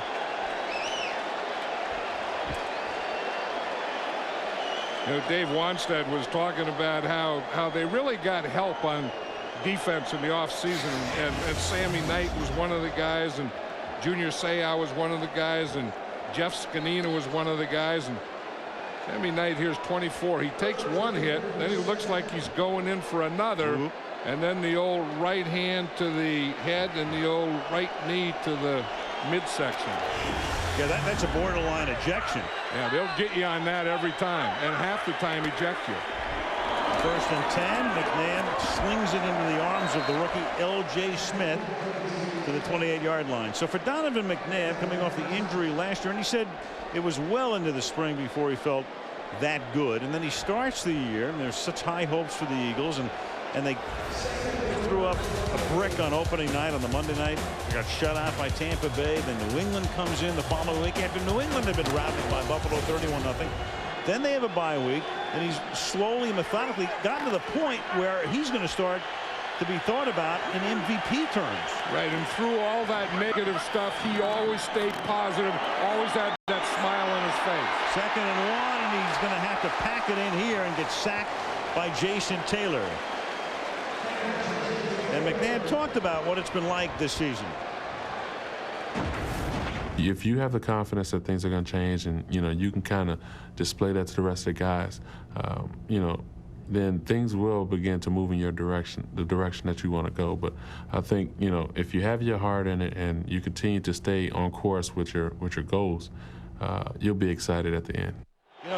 He's very cool. He's very measured. I said at the beginning, it's almost like Andy Reid. It's like this team is as close to its coach's personality, and I think McNabb fits that bill. I mean, he's unflappable. And McNabb, under pressure, throws, and Thrash can't make the catch because Zach Thomas got back there to knock it away, even though I don't think Thomas ever saw the ball. Well, Zach Thomas knew. He was talking about it like 2 days ago. He said, I know one thing. He said, they're going to work on me. He said, they're going to try and get backs out on me. He said, they're going to try and get everyone on me and get me one-on-one. That's exactly what happens here. But Zach Thomas is all over the field. He's all over. He never saw it, but he knew the pass was heading in Thrash's direction. And this will be a 45-yard field goal attempt now for David Akers.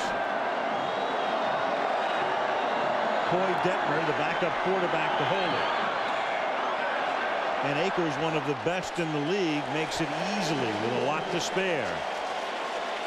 So after Miami goes for it on 4th down, Philadelphia with a fairly short field, and they cash in to take the biggest lead of the game, 10 points. And let's check in with Lisa. Well, Al, over the weekend, Americans took a lot of pride in the capture of Saddam Hussein, and 2 players on the field tonight feel especially proud. Jason Taylor and Deuce Staley both took time out of their busy schedules in their offseason to go on a U.S. Esso tour to Iraq, a trip that they both told me changed their lives forever. They'll never forget it. Deuce said that he felt so connected to those servicemen and women that he felt like he was actually a part of their accomplishments on Saturday. Jason told me that people refer to football players as heroes, but the real heroes, he said, are the American troops putting their lives on the line for us every day overseas. Thank you, Lisa. You know, we've talked to a lot of players, John, who've made trips like that, and it really is. It's a life-altering experience. I mean, especially, remember when Roger Clemens went over there and came back? Well, you know what happens. I think that sometimes, you know, we use words like, you know, it's a war out there, or we're going to war, or, you know, it's a battle in the trenches, and you go over there and you see the real thing, and you see what these people are doing. They're fighting for the country. And said, what we're doing is a game. We're kidding ourselves. And I think they realize that, and I think they have a heck of a lot of respect for what's going on over there, and even more respect for what they're doing here. Shouldn't take stuff like that to make people lose perspective, too. It is a game. It's fun. It's entertainment. Travis Minor brings it back to the 21-yard line with 2:43 remaining in the first half. It's been a good half, and a half that's been unusual in the sense that each team with a good defensive unit. Did you ever hear if you wear the color black that it's thinning? Yes. Yeah. And I believe it too. I think it is. Well, except if you wear something, you know, really tight and black. Well, I was wondering about Andy Reid, why he's wearing a black jacket tonight in Miami. Because he knows it's Monday Night Football. And I'll tell you, we have a cameraman that looks just like him, Zach, and he's wearing black too. He believes the same thing. From the 22-yard line, Fiedler's going to throw deep, and a nice leaping grab is made by Darius Thompson up at the 41-yard line. That's a 20-yard pickup. Fiedler's going to come up without a huddle. And Darius Thompson is going to run a deep in here. You see him out here. He gets an inside move here. Now he's going to come up. Then he's going to come in here under control, and Fiedler gets him the ball. And Fiedler was going to gather him without a huddle, and then they're going to regroup here because they've got the 2-minute warning coming up. They also have 2 timeouts, and they're at the 41. So after huddling at the 41, Fiedler fake screen and then throws short. And that takes us to 1:59. So here comes your 2-minute warning right now. Good first half. A lot of excitement in Miami. And with the $1:59 to go in the opening half, it's the Philadelphia Eagles 24 and the Miami Dolphins 14.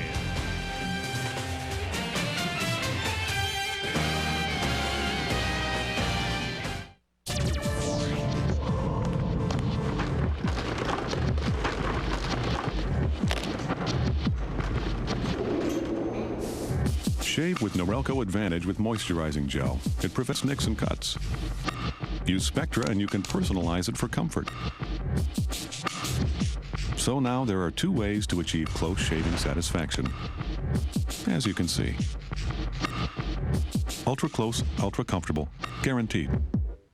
This week's Office Depot holiday solution, digital accessories done right. Now get a $50 gift card when you buy a photo printer for $150 or more and get free Office Depot photo paper as well. Office Depot, what you need to know. Did you ever want to be a pirate? This Christmas, discover an adventure Ready to cast off? Aye, aye, Captain! as big as your imagination. Peter Pan, rated PG. I want a message sent. I own this town. Compelling. Riveting. Incredible. Line of Fire, ABC Tuesday, 10/9 Central. Barbara Walters gets up close and personal with this year's 10 most fascinating people. Martha, why do so many people hate you? Who will be #1? A Barbara Walters special. Then Oprah Winfrey. You've never seen her like this. Emotional, startling, unexpected. Diane Sawyer with Oprah Winfrey. A riveting primetime special. It all starts 9/8 Central, ABC Wednesday. Coming up on the Toyota halftime show, the first Monday night at the Mike Championship. Doug Flutie on the drums with Bare Naked Ladies. Brian Scott, rookie with the Atlanta Falcons with Michelle Branch. And Scott heeding John Madden's advice. John said the drummer always wins. So he's off the other instrument and back to the drums. And you talk about our man Jeff Zachary, our cameraman, and Andy Reid, both in black tonight. If you didn't see them both at the same time in a split screen, you would say one was the other. Men in black. Well, it is slimming. I mean, I buy that. I mean, I look at them and say, yep, it works for me.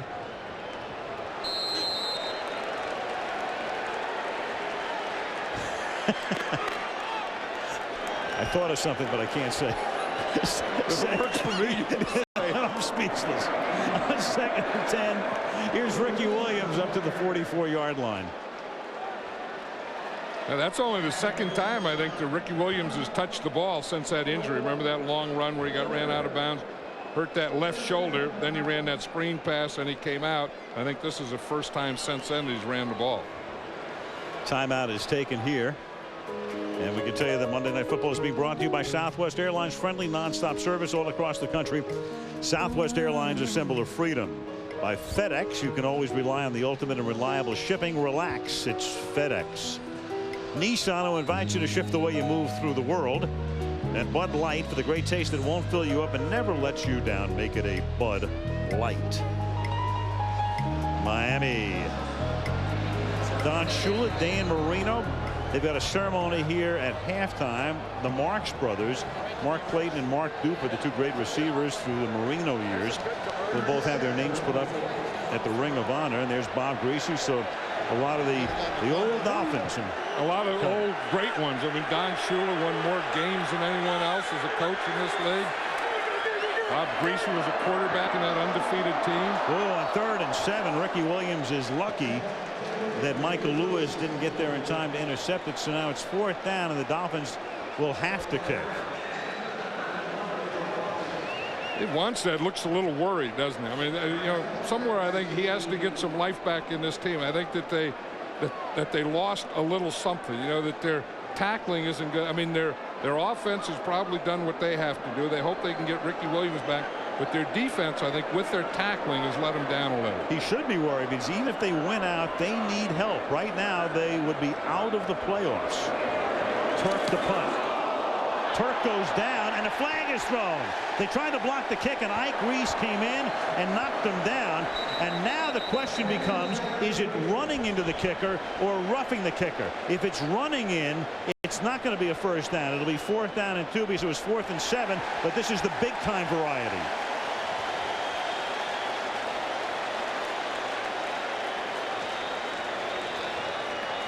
If you just run in to the kicker, in other words, make contact gingerly, shall we say, that's one thing. Yeah, if you touch him, it's 5 yards. If you rough him, it's 15. Right. Now, he touched them at first. If it just stopped there, that would have been 5 for sure. But now you've got the secondary part of it, and that's where you've got the roughing. So you would have had running with just that first contact, but then the second contact spins him. And, of course, Turk, as all punters know, you know how to act. You know how to win the Academy Award. And he does a good enough job to make it look as if it was roughing the kicker. Yeah, and Ike Reese is doing everything that he can to get away from Turk. I mean, you know that you have to take an angle in front of the punter, that you can't go into him. Once the ball leaves, you can't touch him at all. So now can Miami capitalize on this break instead of Philadelphia trying to march down the field at the end of the half? Miami trying to draw to within 3, and Fiedler guns it over the middle, and it's caught inside the 20-yard line by Randy McMichael. He got inside position on Brian Dawkins and makes the catch to give him a first down at the 18. Now, Randy McMichael just runs that seam pass. It's just a tight end. He's going to come right up in the seam. Just see him come off the line. Now you come in here in the middle, right up the middle. You get behind the linebackers and in front of the safety. See him right there? He gets by the linebackers in front of the safety. They spot the ball at the 17-yard line. First down. There's a 24-yard pickup to the ground again to Ricky Williams, who gets down to the 13 with a flag down. He used McMichael on the play before as a receiver, and then they brought him in motion and used him as a lead blocker on that play. And you've got a hold here against Miami. Offense number 66. 10-yard penalty. Repeat, first down. They nailed Jamie Nails. Yep, Jamie Nails is a left guard, and that's right where the ball was run. Here's Jamie Nails right there. And you just see him. He's just going to hold. Watch him, both arms. You see that left arm out there? Now, it's okay, but bring it in, bring it in, bring it in. He just put the left arm outside on Darwin Walker and left it out there the whole time. Now it's 1st and 20. The Dolphins have 2 timeouts. Come out of the gun, and they send Williams to the outside, so in effect 4 wide receivers. All in the pattern. Fiedler with a pump fake, buying time, and Jay's going to run to the 20-yard line before he's out of bounds with 46 seconds. Ike Reese forces him out there. You know, Jay Fiedler told me something the other day. He said, if I run or if I escape, I'm always going to go to the right. He said, with this brace on my left knee and the bad left knee, there's no way that I can run or move to my left. So he said any bootleg, any play pass action, or any time that I have to escape, like that last play there, he said it'll always be to my right. That was a 7-yard escape. They could use that guy right there right now. He looks like he can play too. No one could throw it better than Dan Marino. And he's doing a great job on television too. I got to tell you, 2nd down and 13. And that's caught at the 17-yard line by James McKnight. And McKnight takes it inside the 10. He gets to the 8. It's going to be 3rd and 1. And timeout is called by Fiedler to stop the clock with 35 seconds. They'll have 1 remaining. Yeah, we talked about this red zone, and you know Jim Johnson, you know that he loves to blitz, but he is going to blitz in this situation because you get in the red zone, and it looks like Jay Fiedler knew it. Norv Turner and calling the play knew it. You see, here comes a blitz. They pick it up. They know they have to get rid of the ball quickly. Good pickup and good getting rid of the ball. Get back here in the shotgun right now.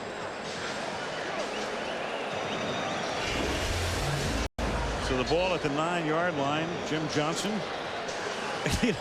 We're talking to him last night. Mike Martz is kind of a mad scientist, you know, thinking about plays in the middle of the night and all that. I guess if you had a mad scientist on the defensive end, this would be the guy. It would be Jim Johnson. I mean, he said, you know, he thinks about blitzes all the time. And, you know, I said, you know, how do you do a game plan? He said, well, the first thing is the fronts. You know, we get the fronts that we need to stop their run. And then he said, just about everything else is blitzes.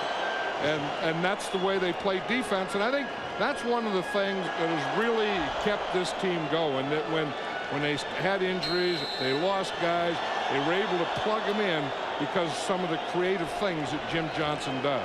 And one of the reasons they're so good when leading by 10 or more points is that Johnson's defense knows how to protect big leads. 3rd down and 2 from the 9-yard line. Fiedler on a roll, throwing, and the pass is caught but out of bounds by Chambers. So Chambers can't haul it in. It's 4th down, and in a 10-point game, you have to go for the field goal here to try to make it 7. Right. I mean, there's no way. The last time they were down in an area where maybe they could have kicked a field goal, they went for it on 4th down. They didn't get it. There's no way that they should not kick this field goal here. Olindo Mare, 7th year out of Syracuse. Matt Turk hold him. Jeff Brown to snap it. 27-yarder. Ooh, boy, I'm telling you, that is close but good. He's got that. That's not a draw. That's a hook. You sounded like a golfer on that one. Right. Like your partner hit one. Looks right. like it goes out of bounds. Stay in. Stay in. Someone had to be talking to that one. I think this one's worth another look. Yeah. Whoa, baby! Just it looks like it went over the top. Well, that happens more than you would think. You wonder why the uprights aren't extended another 3 or 4 feet. That happens a lot. Well, they did extend them. Remember when at one time they were shorter than that, and because of these kicks, they extended them, thinking they got them up to the height where most kickers would kick them. And now, as you say, maybe another little extension wouldn't be bad. Yeah, I mean, if he's normally clearing them by maybe 3 or 4 feet, that's a tough call. It's made by the official who's underneath that upright. But if you're looking straight up, I mean, you have to lose a little bit of perspective. Right, and they put an official under each upright, and sometimes you'll see him cross call it, where the guy underneath it won't call it, but the other guy will call it. And, you know, you go back to the things that drive coaches crazy. You know, you look at that 3 points and you say, how did it happen? On the roughing the punter, 15 yards, first down, put him in possession, and in essence, that penalty gave him 3 points. That's the 176th field goal of Mare's career, tying Pete Stoyanovich for the Dolphin team record. Kick taken by James Thrash at the 9-yard line. Thrash taken down to the 25. Been a good half. 41 points in the half. It began on the opening drive, a quick drive, which culminated with Westbrook going up the middle after a 59 pass play to Pinkston had set that up. But the Dolphins were able to get right back at 7-7 on the sneak by Fiedler. Sneak by McNabb made it 14-7. Then with Ricky Williams out of the game, Travis Minor capped off a drive to tie the game. And then Brian Westbrook is on the receiving end of this Freddie Mitchell pass. That made it 21-14. Each team has added a field goal. The clock is allowed to be run out by the Philadelphia Eagles, and the teams will go to the locker room with Philadelphia on top at the half, 24-17. So a good first half. And coming up next, the Toyota halftime show. Brian Scott with Michelle Branch taking on Doug Flutie with Bare Naked Ladies. Monday night at Mike, the championship round, when we come back to Miami after this message from the NFL in a word from our ABC stations.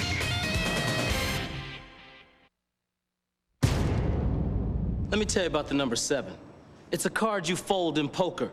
Snow White had 7 dwarves because the guy who wrote it got sick of coming up with names. But that was before the playoffs, before the drive, before the comeback kid won back-to-back championships in old age. Now 7 makes people sleep better at night. 7's bigger than a city that's a mile high. That's how important the playoffs are. Before they showed up, 7 was just 13 minus 6. But now 7 is 7.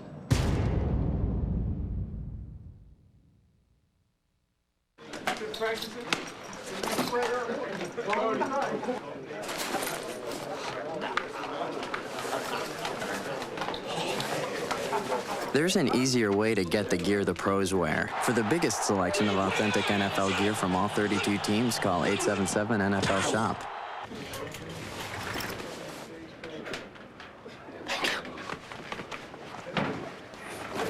Call 877-NFL-SHOP for your free team catalog. Tuesday, 10/9 Central. You understand, when we make an arrangement, you and I, then I make bets. Bets that I have now lost. $350,000 I have lost. Mr. Malloy. Mr. Malloy, please. Mr. Malloy! I'm Lisa Cohen. I'm a special agent in charge of the Richmond field office of the FBI. No mistakes today, please. I need 2 more here. I'll get 2 right here on the left. Why can't we shut him down? We're not ready. When we are, I assure you, all his walls will come tumbling down. I want a message sent. You make it clear I own this town. There are rules, and there are penalties for violating those rules. You abide by the former, or you pay the latter. Make them understand this. Okay. That's that with that.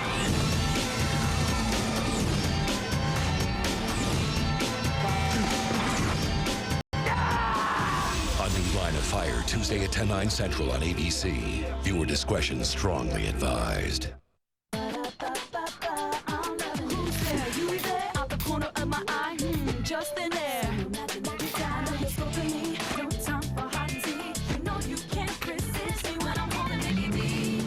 Ain't this your imagination? McRib is back at Mickey D's. Tender pork, tangy barbecue sauce, onions, and pickles. Make it an extra value meal with the Coke and hot fries. You know you gotta get with that.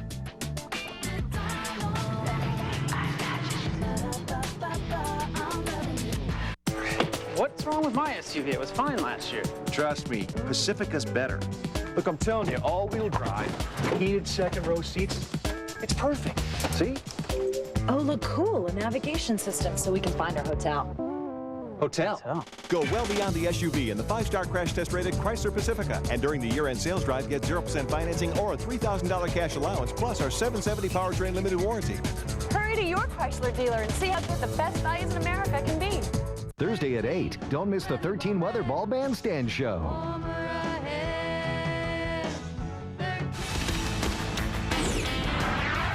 The Toyota Halftime Show. Brought to you by Toyota. Get the feeling. Here now, Al Michaels. Back in Miami, it's halftime of tonight's game between the Philadelphia Eagles and the Miami Dolphins on Monday Night Football. Well, our concept for Monday night at the mic when the season began was to find 8 players from the National Football League with self-proclaimed musical talent, pair them with 8 big-time artists from the world of music, and then have them compete against each other. And now we reached the finals tonight, featuring one of the youngest players in the league, Brian Scott, the rookie from the Atlanta Falcons, and one of the oldest players in the league, 41-year-old quarterback Doug Flutie of the San Diego Chargers. And let's take a look at how this competition thus far has played out.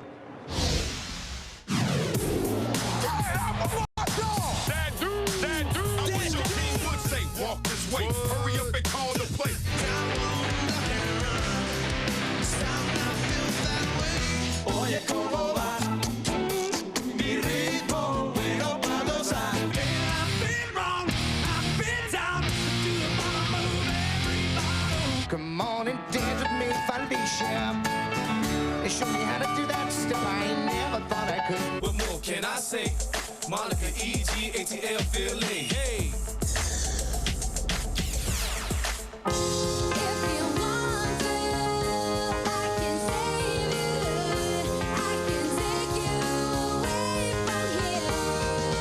I guess this whole competition is nothing that I really ever imagined.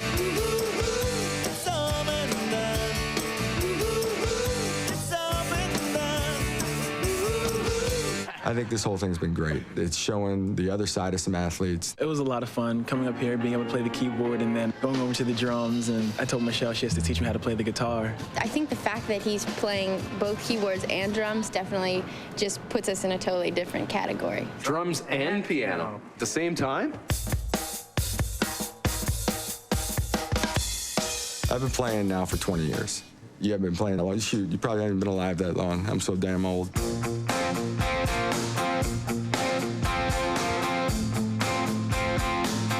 Doug would probably win. He can twirl his sticks and flip them and all that. I'm shaking. I can't even twirl. It's like my hand's shaking. I don't even know if I can twirl them. Look at that face. That's the face of concentration right there.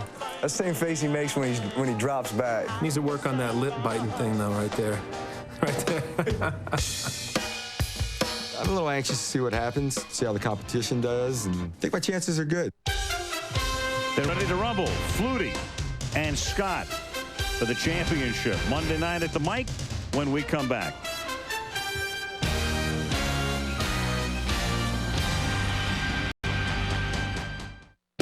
This woman did a smart thing. She went to the 25th annual Toyotathon, the year's biggest sales event. So did he. They came for the best selection and great year-end values, featuring the legendary Camry, the #1 selling car in America, the all-new Solara, and Corolla. J.D. Power named it the most dependable compact car. Yes, Toyotathon is the smart time to buy. Hurry to Toyotathon's 25th anniversary. The year's biggest sales event is going on at your Toyota dealer now.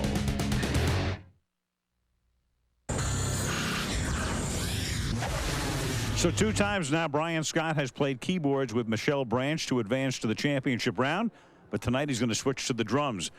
Doug Flutie loves the drums. He's played them twice with Bare Naked Ladies, and tonight we're ready for Scott against Flutie for the championship.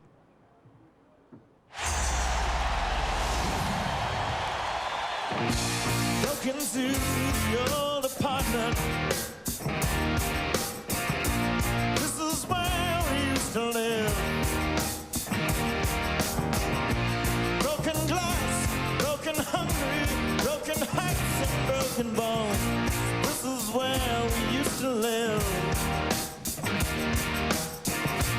Why did you keep the mousetrap? Why did you keep the dish rack? These things used to be mine. I guess that's where I want them back.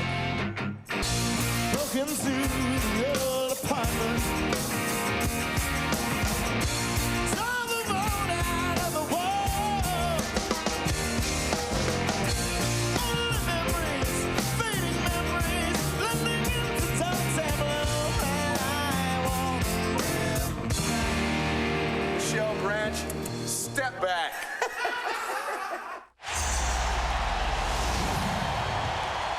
One, two, three, four.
If we win, which I think we will, it'll just be nice. I'll have to call her up and be like, we did it, we won, let's go party. Now they're laughing and drinking and having a party, but they're going down. We're going to kick butt. You kidding me? I don't know what the grand prize is, but it would still be a really great feeling knowing that I won this thing. Jump online and start voting. Doug Flutie, Brian Scott. Pick one. Log on, ESPN.com or NFL.com and vote. We'll announce the results in the third quarter. These guys made a smart move. They went to the 25th annual Toyota. Discretion is strongly advised. Good evening. I'm Lee Vanamy. Tonight on WZZM 13 News, after the game, Lions general manager Matt Millen says it was a mistake. We'll tell you what he said to a former player that got him into trouble, and we'll hear his apology. Plus, a shooting in one Kent County community could affect a petition drive planned to start tomorrow. And coming up in tomorrow's weather, we've got a little bit of wet and a little bit of white, and we'll have the rest of the 7-day forecast. That's coming up right after the game. Grand Cherokee, Liberty. You didn't try one of these, did you? No. Maybe. They're tough to resist. During the Jeep year-end sales drive, get 0% financing or cash allowances and our 770 powertrain limited warranty on Jeep Liberty, plus a Columbia sportswear jacket with special Columbia edition vehicles. Hurry to your Jeep dealer and see how good the best values in America can be. Sometimes removing dishes while cooking can be too hot to handle. Ouch! Introducing the UV-Glove Hot Surface Handler. The UV-Glove, made with Nomex and Kevlar by DuPont, provides thermal protection up to 480 degrees. The 5-fingered FlexiGrip makes the UV-Glove a chef's delight. Use it while cooking in the kitchen, the barbecue, and those hot jobs around the house. Save your fingers. Get the UV-Glove. You'll love it. The UV-Glove's available at Menards, Frank's, CVS, and leading discount department stores. Making sure you know what's happening in the Grand Rapids metro area takes a team of journalists dedicated to covering Grand Rapids news. A team of journalists that is focused on what's important in Grand Rapids. WZZM 13 is the only station to make your news, Grand Rapids news, a priority. That's the Grand Rapids metro team. That's the WZZM 13 News difference. Today, pick up a large hot and ready pepperoni pizza for only $5 at Little Caesars. You don't have to wait. It's hot and ready at Little Caesars. Pizza, pizza. Donate a new unwrapped toy to Toys for Tots.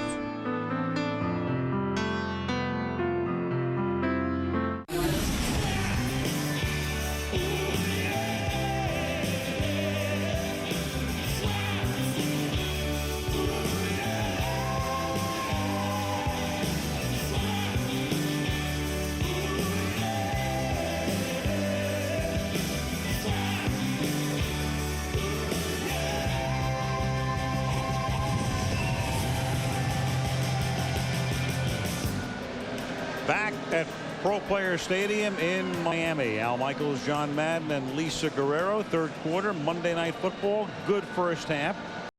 Philadelphia on top 24-17 as the Eagles seek a 9th consecutive win.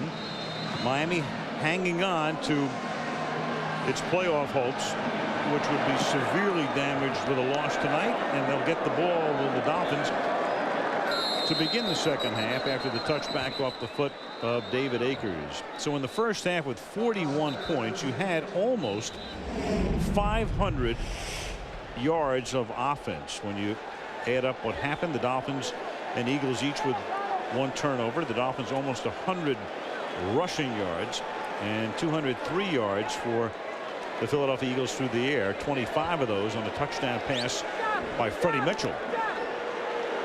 And we saw Ricky Williams, make that long run and then injure his left shoulder, and he's back in there now. And I think that's a big part. I mean, if Miami is going to continue to be successful offensively, they need Ricky Williams in this half. He had 63 yards. Of course, 45 of those came on that one burst, and that's when he hurt his shoulder. And to begin with Williams.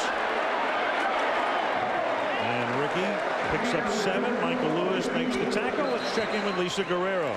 Boy, Al, did I get an eyeful and an earful a few minutes ago. Emotions spilled off of the field and into the tunnel at halftime with about 15 players from both sides, including the Eagles' Nate Wayne and the Dolphins' Jason Taylor, screaming at each other. They had to be separated, and even the assistant coaches were jawing back and forth.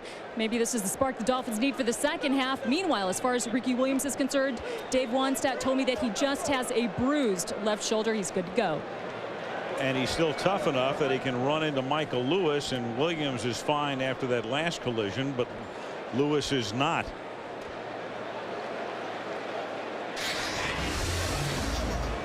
I mean, that's one thing about Ricky Williams. He does keep his pads low and finish off runs. I mean, there is going to be, when at the end of a run, if he doesn't go out of bounds, there is going to be a collision. And watch it right there. In fact, he didn't even really get squared. I mean, he was going sideways, Ricky Williams was, into that collision. Lewis would be a very significant loss. He's a second-year safety out of Colorado. He's already assumed the role of signal caller. Very rarely does a second-year guy become the signal caller in a backfield with those people. But with Dawkins hurt and Taylor hurt so much this year, he's been singled out by Jim Johnston in each of our last two games with the Eagles as to who is really standing out. But right now they're working on him. A truck like this isn't built in a factory. It's built in the farms and fields, concrete streets and construction sites that map the landscape of an entire country. Because when Ford builds the new F-150, there are promises to keep. And only one truck earned the right to be the next F-150. If you haven't looked at Ford lately, look again. Time is running out to buy the perfect holiday gift.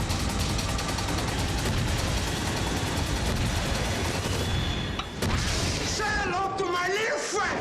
Scarface. Own it. Give it on DVD now. The difference in carbs between Miller Lite and Coors Light is only 1.8 grams. You can burn 1.8 grams surfing. Channel surfing. So put down the remote and pick up a Rocky Mountain Cold Coors Light. Tuesday night at 8/7 Central, President George W. Bush, Diane Sawyer, an exclusive event from the White House. The president's first interview since the capture of Saddam Hussein. How has it affected the president, politically and personally? A Diane Sawyer primetime television event on a special night, Tuesday at 8/7 Central. 'Tis the AB season, and all through the house, a creature is stirring. It's Damon versus Mouse. A man has got to do what a man's got to do. Is that it right there? And the ornaments were hung by life partners with care in hopes that their in-laws would not be there. I can't spend Christmas Eve with the Sugar Plum Fairies. It's all relative after my wife and kids. All new ABC Wednesday. So Michael Lewis comes out, but he mouthed, "I'm okay," in the commercial. Walked off under his own power. At least for the moment, he'll be replaced by a rookie from Boise State, Quentin Mickle. And as we mentioned, Lewis is the signal caller, so Mickle now comes in, at least for one play, and it will be a 2nd down and 3. And the strong safety is the signal caller in this defense, because Brian Dawkins doesn't want any part of that. He's too fired up, according to Andy Reid. And Ricky Williams picks up the 1st down as he gets across the 30-yard line. Take a look at the Dolphins. They're big guys tonight. What's been going on? Quarterback Jay Fiedler with 131 yards. Ricky Williams with 70 yards, counting this half. And he had 45 of those on that one burst in the first half. And Chambers with 3 nice catches for 64 yards. 1st and 10 at the 32-yard line.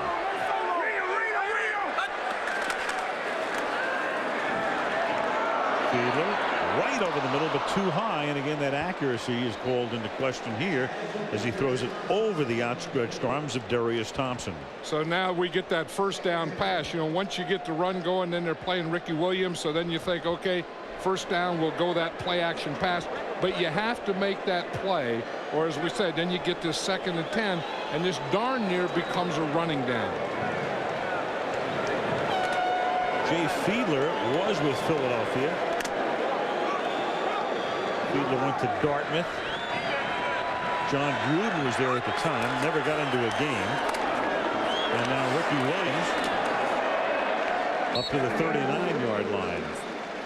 So as you suggested before, John, if you first and 10 is a pass and complete, second and 10 is a run. Second and 10 becomes a running situation. And I'll tell you, this offensive line, the Dolphins is playing a little better.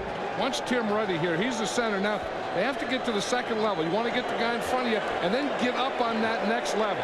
Now watch Tim Ruddy. See, he starts there in the double team, then he gets off it and comes right there and gets to that second level.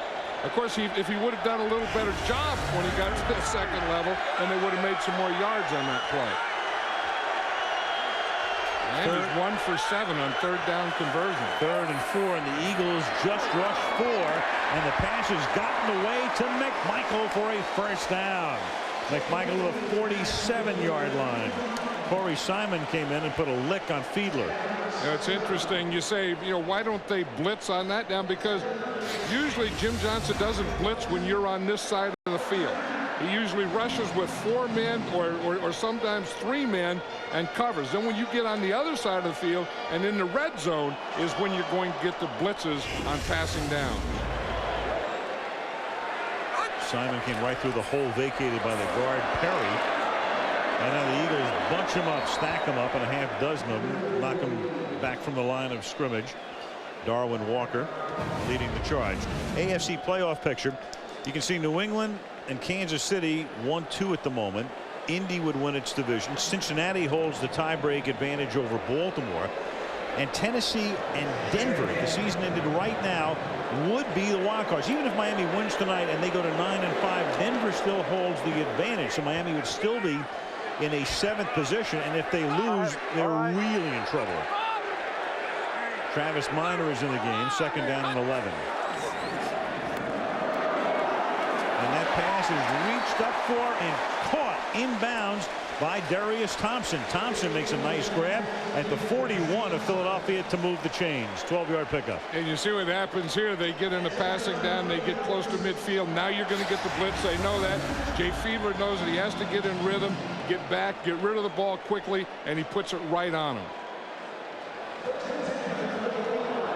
See, here's the pressure. We said that they didn't, but they get about midfield. That's when they think on passing downs, we are going to blitz or pressure Jay Fiedler. From the 41-yard line, first down.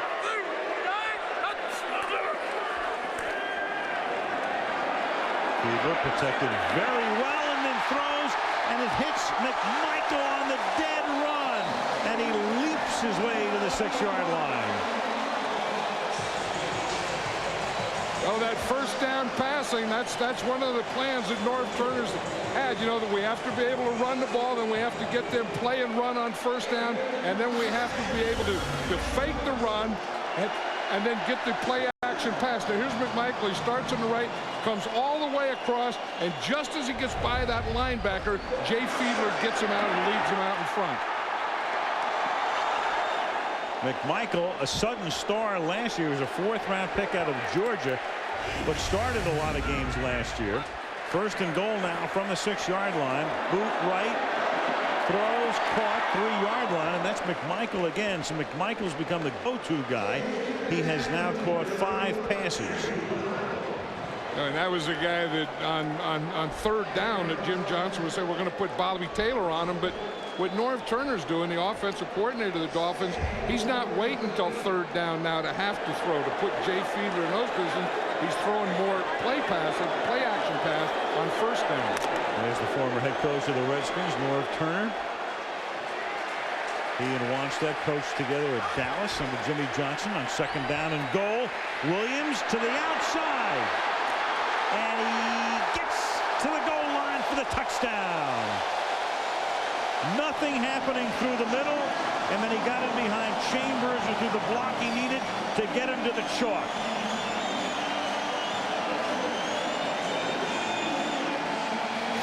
You were right. Chris Chambers did hold that block outside. We talk about the A gap. You see Ricky Williams trying to go to the A gap. It's all clogged up. Now, if there's nothing there, he'll do the next thing. He'll bounce it to the outside. His wide receiver, Chris Chambers, knows that. And Murray boots it through. And so the Miami Dolphins have erased a 10-point deficit in a critical game for them. 9:44 left in the third, 24-24. This holiday season, Lowe's is the place for appliances. My washing machine just died. Lowe's has over 250 brand name appliances in stock. Take one home today or we'll deliver it tomorrow. Even haul the old one away free. Lowe's has low prices every day guaranteed. That's our promise. Lowe's, improving home improvement. Use your Lowe's card and pay nothing until January 2005 on major appliance purchases of $397 or more. Plus, get free delivery on all appliances of $397 or more after mail-in rebate. When your picture really matters, rely on Verizon Wireless Picture Messaging. It lets you personalize your pictures with text and sound. Give me what I want or else. So you can really grab people's attention. Give me a squirrel. My clippers. Now you can get unlimited picture messaging for only $4.99 a month. Can you hear me now? I got my squirrel. Good. Verizon Wireless. We never stop working for you. We engineered a material behind the dash called quiet steel. Only the new Ford F-150 has it, which means it's the only truck to deliver this. The sound of quality.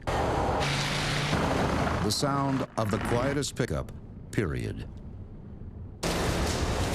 Only this truck earned the right to be the next F-150. If you haven't looked at Ford lately, look again. This telecast is copyrighted by the NFL for the private use of our audience. Any other use of this telecast or of any pictures, descriptions, or accounts of the game without the NFL's consent is prohibited. Monday Night Football, we go to Oakland next week, where the Green Bay Packers, fighting for a playoff spot, take on the Oakland Raiders. And then ESPN has a special Saturday night game at 8:30 Eastern Time when the New England Patriots go in to face the New York Jets in the Meadowlands. Kickoff fielded at the 10-yard line here by James Thrash. And Thrash gets taken down hard up at the 31-yard line. Let's check in with Lisa. Well, Al, tonight at halftime, Dolphin legends gathered to celebrate two of their own. Mark Clayton and Mark Duper were inducted into the Miami Dolphins Honor Roll. And I've got the Marks brothers with me right now. I'm going to start with Mark Clayton. Mark, you've had a lot of great moments as a Miami Dolphin. How did tonight's halftime presentation rank with you? Well, it had to rank up there pretty high. I think I put that right up under going to the Super Bowl. It's really a very special honor, and I'm really elated that I can share it with my family and friends and the fans of Miami. Congratulations. And now over to Super Duper. In today's game, so many wide receivers are constantly screaming, bitching, and whining for the ball. How was it that you two were able to coexist and excel as teammates? Well, you see, the thing is that when you're playing football, you can't be selfish. It's 11 people on the field. And the thing is, you got running backs, you got tight ends, and you got quarterbacks. The thing is, when you get the chance to make the play, shut up, make the play, then you be happy. No fancy touchdown gimmicks or celebrations for you? No, I never did do that. I want to wish my daughter, Alexandra Christina Duper, happy birthday. All right, Al, back up to you. All right, thank you, Lisa. The Marks brothers being enshrined, and right now, Terrell Buckley had a chance for the interception and might have gone all the way and watched it go through his hands. Yeah, you were right, Al. If he would have gotten that interception, he would have gone all the way. Terrell Buckley is the nickel back who comes in and covers on the slot. He'll be right here. Looks like he's covering man for man. He just bumps, and then instead of waiting, instead of staying behind, he undercuts that one. And when you drop one like that, you always hit yourself in the head with both hands. The crowd is alive. It's 3rd down and 4 at the 36-yard line. McNabb gets a block, throws on the run, and again, it's that running forward. And Freddie Mitchell makes the catch. And as we've discussed before, he's so accurate when running forward. And when he begins to run forward, then the defense has to think about him running. So they have to come up as well. You know, and they got, here's Junior Seau here. You see a 3-man line, 1, 2, 3. Junior Seau is up there, and he's going to spy. And you see him watch. He's just waiting for Donald McNabb. He's watching him, watching him, watching him. Now he comes up there to make the play and misses him. When he runs forward in this game tonight, he's 3 for 3 for 51 yards. Well, that's where he's so good. You know, not only running the ball, but running and throwing it. And then he's so strong that you can get to him, but you have to take him to the ground. McNabb gets spun around trying to go forward again. Here he goes again. And nobody's open. And what a marvelous job the secondary does there, because McNabb had a lot of opportunities to look downfield and wants a flag.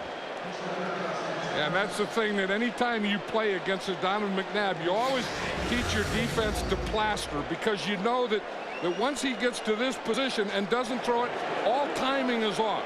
And then you go into a scramble drill, and the receivers start running all over the place, and the Dolphins do a good job of plastering, staying on their coverage, not letting anyone wide open. They know that the play should be over by now, but you have to keep covering. I love that description. What, plastering? Yeah. Putting duct tape on him. 2nd down and 9. McNabb throwing and too far for Brian Westbrook. He'd gotten free, but then Knight came over with safety help. He was there at the end, but the pass thrown too far. You have to be so impressed with McNabb every time you watch him, that, you know, his arm, his eyes, you know, seeing things, being able to run, his strength. I mean, you talk about a guy that got all the good stuff off the shelf. This guy got it all. 3rd down and 9 at the 46-yard line. The Eagles are already in the playoffs. But what they're thinking about is home field advantage throughout the playoffs. McNabb again. They put pressure on him, and Westbrook can't hold it. And a flag is thrown down where McNabb goes down. And the way the Dolphins are reacting, it's going to be against them. And Junior Seau may be the recipient. Personal foul against Miami, so instead of a punt here, it's going to be a 1st down. Oh, and Junior Seau, it was that same thing. It was that 3-man line. Roughing the passer. Number 55 defense, 15-yard penalty, and 1st down. Junior Seau is the spy, and he's responsible for Donovan McNabb. Here he is right here. So if Donovan McNabb starts to run, he has to go get him. So when he starts here and he sees him, Junior Seau is going to come up and get him. Well, I don't know about this one. He tried to pull up. The thing is, it was late, though. I mean, the ball was gone. You can't touch him after the ball's thrown. He took more than one step. One of Junior's teammates wasn't too happy with him, but that's his job. I mean, that's his job, is to spy, and then he got beat on it a couple plays before, and he was going to get him now. Terrell Buckholder to the 29-yard line, halfway through the 3rd quarter. How the Eagle big guys been doing tonight? Well, for Donovan McNabb, he's up and over 200. That's 201 yards through the air. He's also rushed for a touchdown. Deuce Staley's only carried twice. And Westbrook has caught 3, and Westbrook has also run 4 times for 20 yards. Meanwhile, Thrash tonight, their #1 receivers, caught 2. Pinkston's caught 2. One of them a huge one on the opening drive for 59. Seau puts the pressure on again and then goes down, and then they get McNabb down at the 46-yard line. And a marker is down. Jason Taylor was able to get McNabb, and there's a flag down in the secondary. And that flag is going to go against the Eagles. You know, Jason Taylor, I think they finally realized that this guy is tough to get down. I mean, you have to take him like you're fighting a bull or something. And it's not like a normal sack. I mean, you have to drive him to the ground. You have to wrap him. You have to do all those things. And it's going to take 2 or 3 guys to do it. Pass interference. Offense number 66. A 10-yard penalty. Repeat 2nd down. Bobby Williams. How can a guard have pass interference? Let's see. I mean, here he is right here. Oh, he went downfield. He was downfield. He was downfield blocking. It was going to be a screen pass is what it was, and all that stuff happens behind the guard's back, so it was time that the ball should have been gone. They empty the backfield on 2nd and 17. McNabb under pressure again, and that one gets tipped by David Bowens. Oh, there's two guys that are still playing. One of them is Ogunleye. And he just kept walking his tackle right back, and the play was over, and they just kept on going. That's a good for matchup. about 10 more yards. Yeah, that's Runyon. One of the tough guys in this league, John Runyon. And well paid. He broke the code for right tackles when he left Tennessee to go to Philadelphia. Well, they're putting better pass rushers at left ends now, so you need better right tackles. Look at him. The play's over. I thought they had their helmets hooked up, but they didn't. 3rd and 17 from the 38-yard line. And they run a draw. Westbrook not going very far. In fact, not really getting into field goal territory. And here come flags at the end of the play. So it's getting very chippy. Well, and John Runyon's right in the middle of it. You know that he'll take a little, but he's not going to take a whole heck of a lot. John Runyon's not. Against Philadelphia again. Ogunleye started it on the play before. We showed that, and then one play later, Runyon gets a penalty. It's still going to be 4th down. Because the play counts. After the play was over, personal foul, offense number 69. A 15-yard penalty. You know, what's the deal here? Down. It's always the second guy. Yeah. That's what happens here. Ogunleye is going to be pushing right here. Here's John Runyon right here. And you're going to see Ogunleye has pushed him. You see him pushing right there? Now Runyon, he just keeps going, and he just bumps into Sammy Knight. And he's so big and strong, when he bumped into him, he just leveled him. Watch right here. Doink. And when you just doink a guy with your shoulder like that, and he flops like that, you're a big, strong guy, or that's acting. But Ogunleye started the whole thing. He did. Well, it's like the second child, right? The older child, no problem. It's the second child who gets grounded. Dirk Johnson to punt. Charlie Rogers to run it back. Fair catch called for, made, 14-yard line. 6:23 remaining in the 3rd quarter. Monday night at the fight. 24-all. I judge a minivan on 3 essential elements: versatility, drivability, and safety. Ford continues to set the standard for safety with Freestar side curtain airbag. It protects all 3 rows of occupants in case of a side impact and has an exclusive onboard sensor that instantly reacts to and deploys a side curtain airbag in the event of a rollover. For me, that's the new standard of safety. The all-new Ford Freestar. If you haven't looked at Ford lately, look again. Mary Mug, smooth and stubble free. Hugs his mug, no pull, no tug. Reflex action's key. Oh, Mary Mug, smooth as smooth can be. Give your guy a real go. Shaves them close as close can be. Bad Boys 2 on DVD.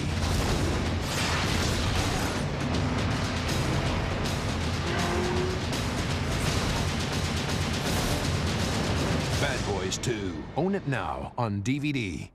Here's the 80s season when Jim crashes a Christmas party. This is one bad Santa who won't be leaving through the chimney. Don't touch me there! According to Jim. Then, when Claude accidentally gives her boss's girlfriend the wrong gift. Cheap. Danny got the corkscrew, then who got the... Well, she gets Scrooged. New Less Than Perfect. It all starts at 9/8 Central, ABC Tuesday. Barbara Walters gets up close and personal with this year's 10 most fascinating people. Martha, why do so many people hate you? Who will be #1? A Barbara Walters special. Then Oprah Winfrey. You've never seen her like this. Emotional, startling, unexpected. Diane Sawyer with Oprah Winfrey. A riveting primetime special. It all starts 9/8 Central, ABC Wednesday. Ricky Williams closing in on 100 yards. He's kind of gotten them with one play. You know, we talked about that A gap, and it all starts there in the middle. Then if there's nothing there, if that's clogged up, then he bounces it to the outside. See him looking there, there's nothing there, and he bounces it all the way outside. Now when it is there, this is what he does with it. If it's not there, this is what he does with it. From the 14-yard line on first down, the Dolphins begin this drive with Ricky Williams plowing straight ahead, picking up 6 yards. It'll make it second down and 4. Ricky Williams came out of Texas, won the Heisman Trophy. Most consecutive games with 10 or more carries. Well, Walter Payton holds the mark. Williams was 68. So in other words, that's 4 seasons plus 4 games worth of games with 10 or more carries. And he's on a pace right now in which he might break the league record for most carries in a season. Second and 4. And here comes another one, which is going to come close to giving him a first down as he goes down in a heap at the 24-yard line, and that's 14 totes tonight for Williams.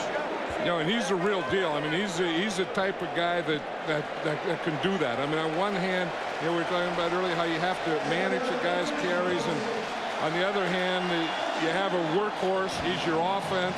You know, you're going to play him. You're going to use him. And as Dave wants to, I mean, they have to win this game. He said, I don't care if it takes 40 carries tonight for Ricky Williams. He'll run the ball 40 times. He might have too had he not been hurt. Remember, he came out of the game for a while, then he went back into the locker room for a while. And now 14 carries thrown. The ball's at the 25-yard line. And Fiedler under pressure, the most he's been under tonight. Dawkins and Simon. The tackle and the safety converged to knock him back. And that Jim Johnson realized, okay, what they're trying to do now is they're trying to go play pass on first down. So instead of waiting, you see they bring Dawkins up here, and instead of waiting for third down to blitz him, if they want to pass on first down, then we'll bring the blitz on first down. That's the 17th time that they've blitzed tonight, the Philadelphia Eagle defense. And that's an 11-yard sack. It's second down and 21 now. And Williams will get a few of those yards back as he gets back to the 23. It's going to set up a third down and 12. You talk about two guys that bring the wood. They just met right there. Ricky Williams finishes runs and brings the wood, and Brian Dawkins is a free safety. I'll guarantee you he brings the wood. This puts Ricky over 102 yards for him on the ground.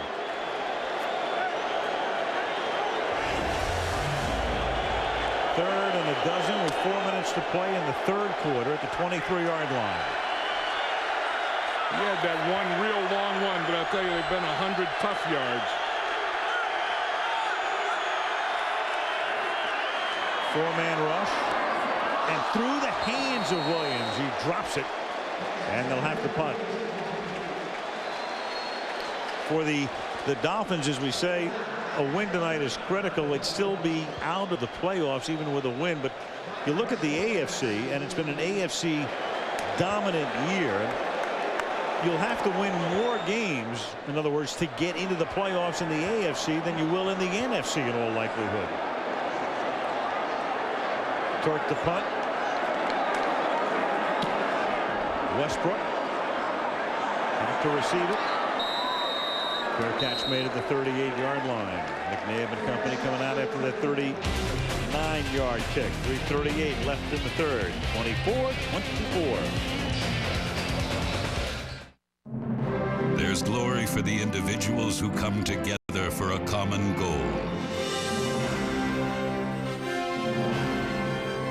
You tame the elusive beast of time and space, bringing together offices from every corner of the globe, working in real time, as if shoulder to shoulder.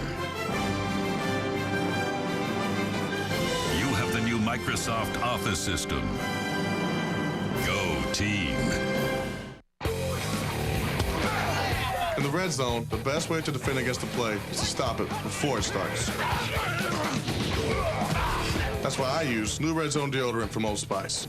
Red Zone's new odor defense system helps stop odor before it starts, and the scent lasts longer than the leading brand. Try it. If you don't like it, Old Spice will buy you a stick of something else. Hey, it's better to be defensive than offensive. New Red Zone deodorant from Old Spice. We didn't just give the new Ford F-150 more horsepower. We gave it the most low-end torque. Why did we push farther than anyone else? so you could do more than anyone else. Only this truck earned the right to be the next F-150. If you haven't looked at Ford lately, look again. You make it clear I own this town. Tuesday at 10, 9 Central, ABC shatters the boundaries of network television. Why is Malloy always one step ahead of us? Prepare to cross the line between the FBI and the mob. What do you want me to do? Steal the money back? Yeah. Go, go, go! A new Line of Fire, Tuesday at 10, 9 Central on ABC. Viewer discretion strongly advised. So who's the choice? Brian Scott, Falcons, Doug Flutie, Chargers. Monday night at the mic, the championship. Doug Flutie.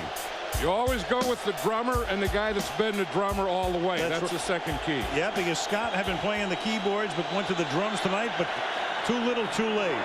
Doug Flutie is the winner. And that pass is incomplete on first down, intended for Chad Lewis.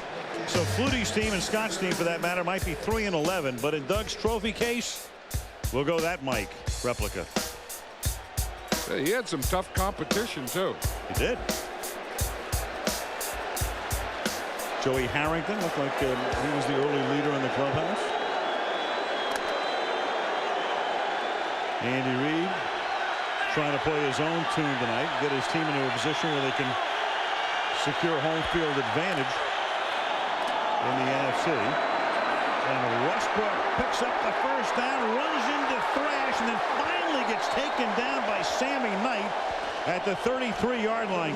Great run by a kid out of Villanova.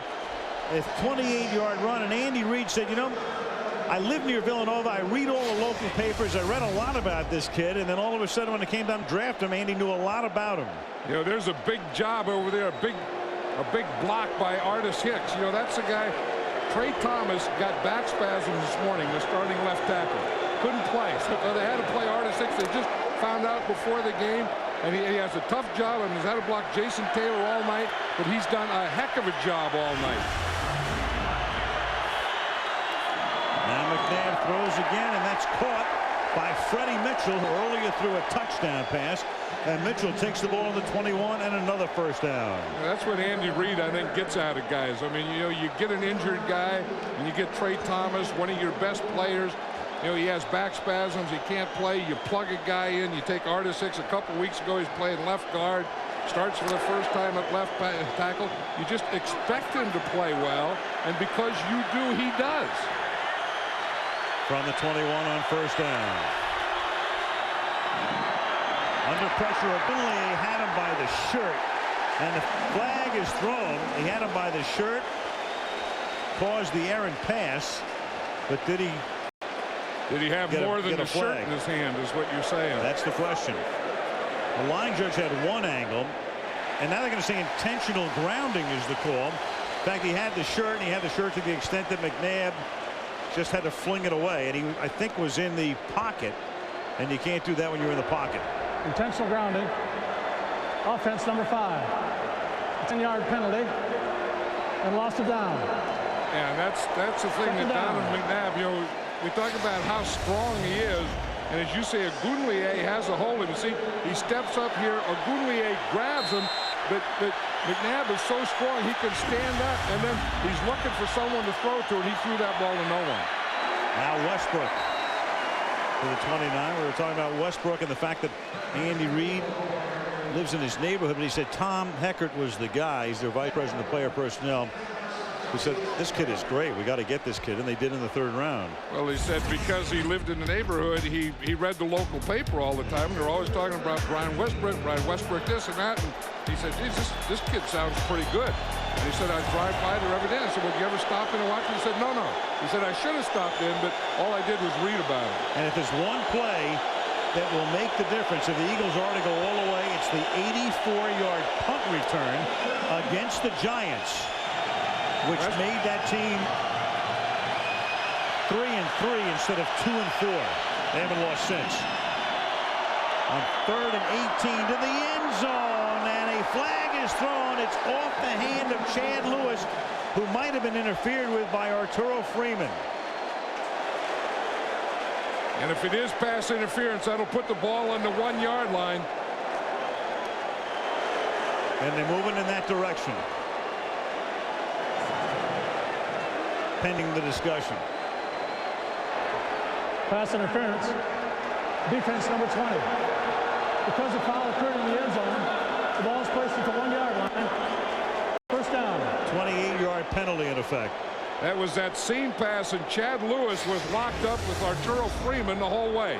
You see, here they are right here. You just see him here. Now the ball's in the air. And I don't know about that one. You know, I mean, it looked like he pushed him. I don't think so. I think he has a right to play the ball too. I don't know that I really agree with that call. In fact, I don't agree with that call. I don't either. First and goal. And now McNabb gets away from the goal line and then overthrows L.J. Smith in the end zone. Donovan McNabb is probably thinking right now, why did I throw that one? I was there. It was only a yard to go. Yeah. I was back there. I'm big enough. I'm strong enough and fast enough. I could have run that in. Remember how he did it in Green Bay? Same play, same area. And he doesn't run it in, and you have an ineligible man downfield for Philadelphia. I tell you, that's the type of thing that... Ineligible man downfield. Number 66 of the passing team. 5-yard penalty. Repeat first down. You know, that's an unusual call because it's Bobby Williams, and if you're at the 1-yard line, to be ineligible downfield, you have to be at least 4 yards into the end zone. Watch who covers Chad Lewis. It's Jason Taylor, the defensive end. He was on L.J. Smith, excuse me. First and goal from the 6-yard line. Deuce Staley is in the game. And a little shovel pass, and they read it perfectly, and the ball comes loose, but recovered by Philadelphia. So the little shovel, and it's Hank Fraley who recovers the ball. Trying to shovel it, I think, to L.J. Smith, the tight end. You know, they ran that same pass last week, that shovel down here in the same area, and it looks like the Dolphins are really expecting what Zach Thomas here. He sees that, he reads that, and he makes that hit. Like, you know, old Hank Fraley was right behind the whole thing. But they were ready for that play. Zach Thomas was ready for that play. So now it's second and goal. Clock ticking down. McNabb throwing. Another flag comes in. It is Todd Pinkston who comes down with the ball just shy of the goal line. And that was good pass protection because McNabb had way too much time.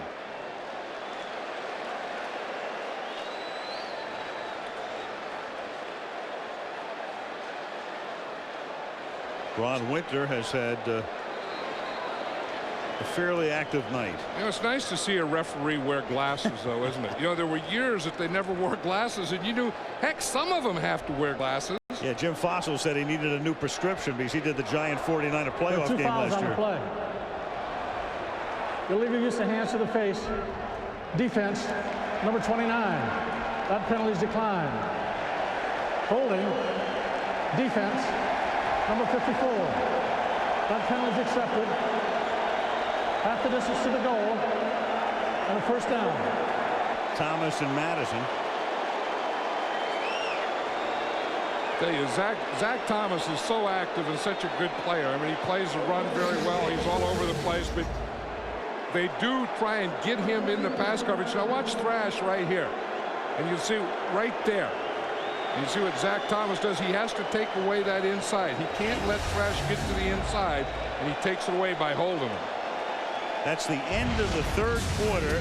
Philadelphia 24, Miami 24, and Monday Night Football continues after this from our ABC stations. It's the last Monday night game of the year against the Raiders, and you're asking me if I'm ready? What do you think? Green Bay needs a win in Oakland to hold on to first place. Packers, Raiders, next Monday night on ABC. Everyone comes to play on Monday night. WZZM 13 presents Understanding High Definition Television. The screen is a lot wider. The digital picture is 5 times clearer than regular TV. Sort of like the picture quality difference between VHS versus DVD. Plus, HD TV sound is crystal clear. But don't take our word for it. Experience WZZM 13 in high def for yourself. You can watch your favorite ABC primetime shows on WZZM-DT.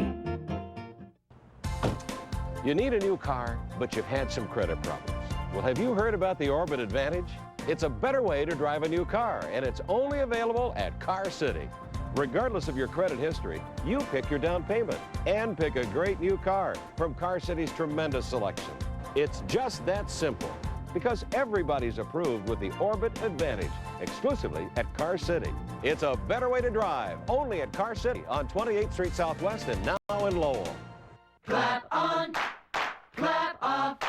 Presenting the Clapper. Just plug it in. Turns things on, turns things off, just by clapping. Perfect for hard-to-reach places.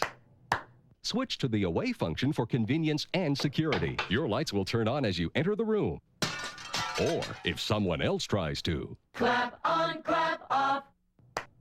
The Clapper. Available at Meijer, ABC Warehouse, CVS, and participating True Value. This Saturday, join WZZM 13 at the DeVos Place grand opening. Michaels, John Madden, Lisa Guerrero. Start the fourth quarter in Miami. Late local news on ABC Sports Center on ESPN to follow. Just to clean up something we were talking about before, on a play such as the one at the goal line before ineligible man downfield, you only have to be, if you're an offensive lineman, in the end zone. You're on the goal line or in the paint, and you are ineligible. So you have to be extremely careful in that situation. That's why the goal was made, because he was just into the end zone. And anytime, timing breaks down, those kind of things happen. Here is where they like to run the shovel pass. They've already run it, and it didn't work. I would think they also like a bootleg here. Instead, they swing it outside, and it's Correll Buckhalter who tries to dive into the end zone, and he's going to be ruled out inside the 1-yard line. So Buckhalter trying to dive into the end zone, but the ball was over the boundary before he got to the goal line. Now this is what they call a Wally screen. They just kind of throw it short and get one guy out there. Usually it's a lineman. On that play, it was their fullback, John Ritchie. And asked Andy Reid, where you got that word Wally? And he said, I don't know. And then he said, well, it's my middle name. Meanwhile, they may challenge this call because the officials are going over to Andy Reid. They ruled him out inside the 1. Where's the ball is the question. Well, it winds up, of course, out of bounds, but well, after he had crossed the goal line. That's a touchdown. It is a touchdown because the goal line extends, as they like to say in our rules meetings in August, around the world, in effect. Yeah, see, and he's in the air. On the field. And even though that ball is outside the pylon, as you said, that does extend around the world. That was a touchdown. Did any part of his body cross over the pylon while he's holding the ball?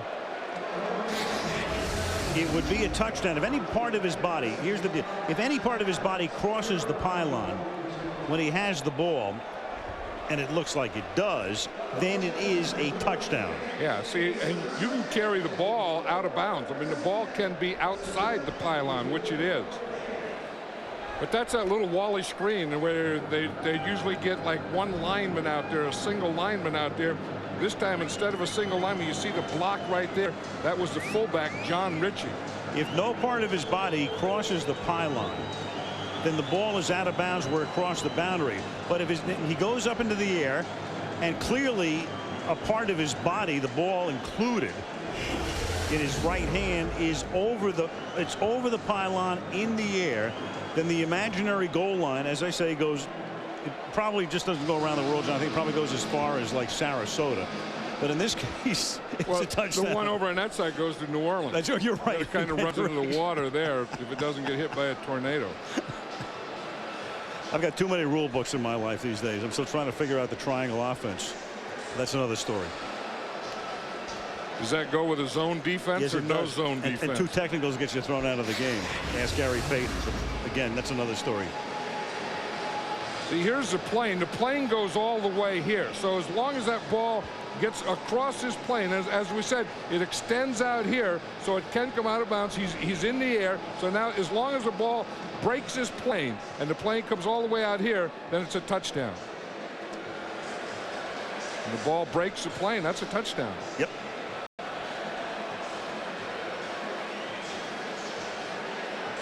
Yeah, Ron Winter has enough looks.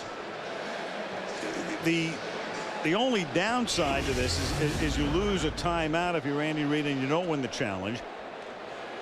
Because even if you lose the challenge, I mean, at worst, you're going to get the ball at about the 3-inch line. Well, Philadelphia's out of challenges now, right? They are. Well, no, whether he wins it or loses it. Yeah. And for Reid, that's rare. This is his 5th year in the league. It's only the 2nd time he's used both of his challenges in a game.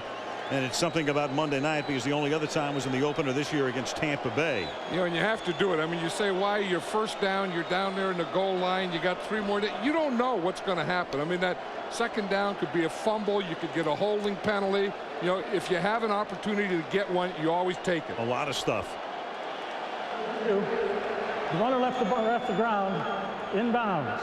While airborne, the ball in his right hand, the ball broke the plane of the goal line. Inbound. Touchdown. Philadelphia is not charged with a timeout. So as we suggested, any part of your body is over that pylon in the air, it's a touchdown as long as your feet and the rest of your body are up in the air. Clearly that's the case here. Yeah, see, he said the ball was inbounds. It has nothing to do with the ball. The ball doesn't have to be inbounds. So touchdown Philadelphia to make it 30-24.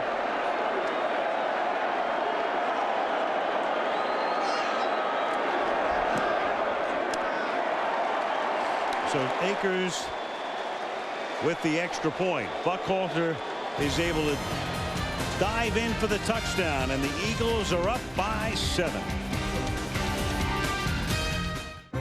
What's everyone talking about this holiday season? The Verizon Wireless The Return of the King Text to Win sweepstakes. Because with unlimited family calling anytime minutes, that's right, anytime minutes on the America's Choice National Family Share Plan, your family can talk about it as much as they want. Just text the word WIN to the number 5687 to enter for a chance to win a home theater system. Verizon Wireless, we never stop working for you. The Lord of the Rings, The Return of the King in theaters December 17th. See anything? Hold up. Bingo.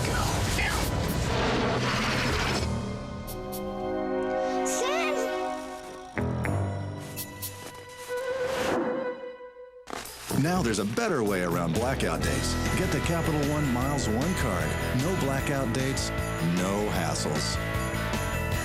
The Capital One card. What's in your wallet? I know where you live!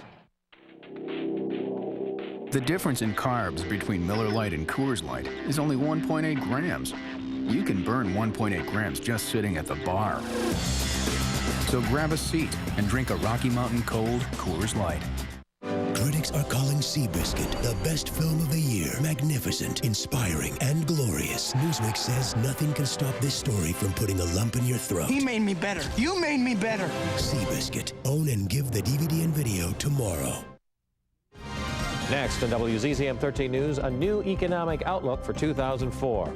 Plus, Matt Millen says he's sorry, but not for the Lions losing. We'll tell you why in sports next. Needs Lowe's improving home improvement. And Verizon Wireless, we never stop working for you. Downtown Miami. Beautiful architecture in this city. Well, the fourth quarter here, Alan, what was the word Jason Taylor used before the game? Desperate. Yep. And I think they're really desperate now in this last quarter. Travis Minor from the 3-yard line.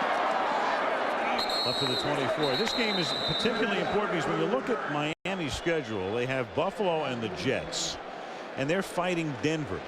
Denver has 2 road games, at Indianapolis, at Green Bay. So Miami's schedule much easier. Yeah, but you have to win some games. I mean, you know, they look real good on Thanksgiving against the Dallas Cowboys, and they get up and they lose to New England, which also took them out of the division, or winning the division, and they didn't look very good. And then they come here tonight. Offensively, they look very good. They need this win. They need this quarter. We're talking about 9 spiders on the back of his uniform. Ricky's dreadlocks in their full glory, and Ricky hands the ball to James McKnight. Up past the 30 to the 31-yard line where he's tackled by Carlos Emmons.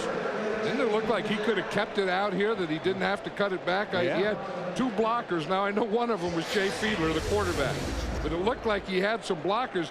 You see the fake there, and then he comes in reverse. Now, as I said, he has a blocker there and a blocker there. I think he should have tried to keep that outside. Had room. 2nd and 3 from the 31-yard line. Williams has carried 15 times for 103 yards. Fiedler to the outside low, and it's incomplete. Chambers goes down, and the head linesman is right there to say,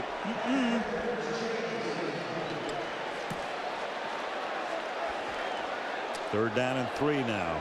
You know, Jay Fiedler's done a pretty good job of managing this game, and you know, all the blitzing and the changes that the Eagle defense gives you, they've really picked him up pretty well. And then a lot of it, sometimes there'll be a free guy. Jay Fiedler has to get rid of the ball.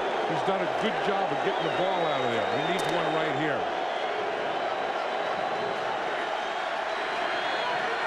Early 4th quarter. Eagles up by 7.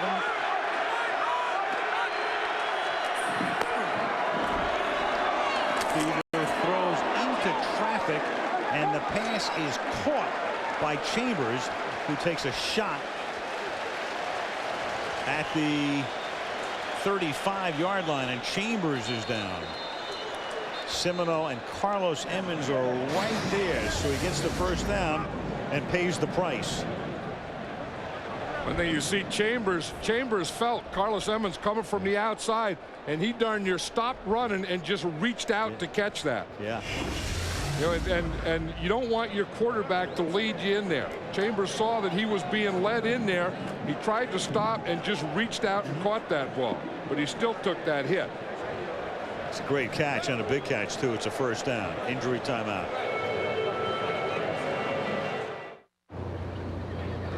I was 90 seconds into a 12,000-foot night jump. You know, go time. I pulled the ripcord. Nothing happened. I pulled the backup cord. Nothing. So I thought to myself, what would Jared do?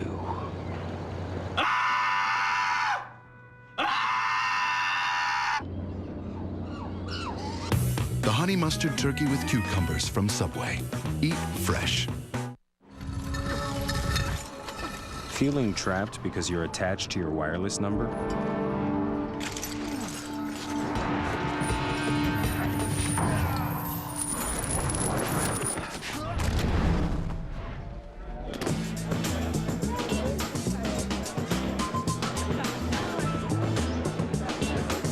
Take your number to a better place. Join T-Mobile, the best value in wireless, and get 3-day weekends. T-Mobile, get more. This holiday season, Lowe's is the place for appliances. My washing machine just died. Lowe's has over 250 brand name appliances in stock. Take one home today or we'll deliver it tomorrow. Even haul the old one away free. Lowe's has low prices every day, guaranteed. That's our promise. Lowe's, improving home improvement. Use your Lowe's card and pay nothing until January 2005 on major appliance purchases of $397 or more. Plus, get free delivery on all appliances of $397 or more after mail-in rebate. It's the last Monday night game of the year against the Raiders, and you're asking me if I'm ready? What do you think? Packers, Raiders, next Monday night on ABC. Next Monday night to the Bay Area we go, where the Oakland Raiders will host the Green Bay Packers, coming off their win yesterday over San Diego. Very much in contention for a playoff spot. And as we look at the last play, John, it's almost like, you know, you're in a car and you know you're going to get hit from the side, and you're bracing for it. You're trying to hold on to your coffee cup at the same time. Right, and then you're hoping that someone doesn't hit the gas pedal, and Jay Fiedler kind of let him in there a little more than he wanted to, and Carlos Emmons really laid it to him. First down and 10 now from the 36-yard line. They work on Chambers, so their leading receiver is out, but their leading rusher is in, and he takes it to the 41-yard line for a gain of 6. You know, Tom Ruddy and Jamie Nails and Todd Perry, the middle of this offensive line of the Dolphins, is doing a better job. I mean, I think that was one of their problems last week, is they didn't get any movement inside. And I think, you know, against this Eagle defense that they're doing it tonight. And I'm talking about right here. These guys right here. See, getting movement, creating gaps or holes for Ricky Williams. Because if you give Ricky Williams a gap, he is going to get squared and get through it and make a good game. From the 41-yard line on 2nd down and 5. Ricky again. Cuts it back. Tries to get around the corner. Can't. Forced out 41, just about the line of scrimmage. See, and that's the way you play Ricky Williams on defense, is you take away those A gaps, you stuff the middle, and then you take away the outside. I mean, there's no place else. You take away this right here, and then you take away right there, because he's either going to go inside or he's going to bounce out. Now, when he doesn't go there, then you come up, force, and take away the outside. That's the way to play Ricky Williams' run. Chris Chambers comes back into the game. Williams comes out on a passing situation here. Some Minor comes in. Fiedler in the shotgun. 3rd and 5.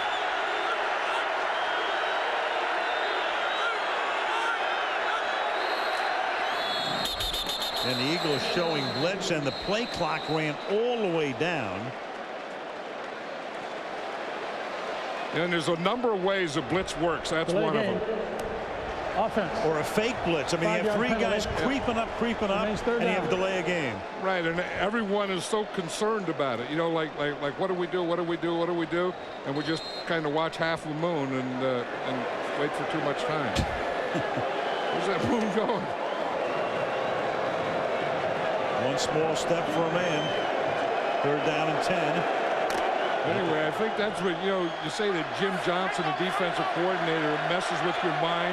We just saw a picture of it there. No doubt. 3rd and 10 as Fiedler has it flicked in the air, and then it's caught by McKnight. And McKnight can only get back to just about the original line of scrimmage. And so the Dolphin punting group comes in.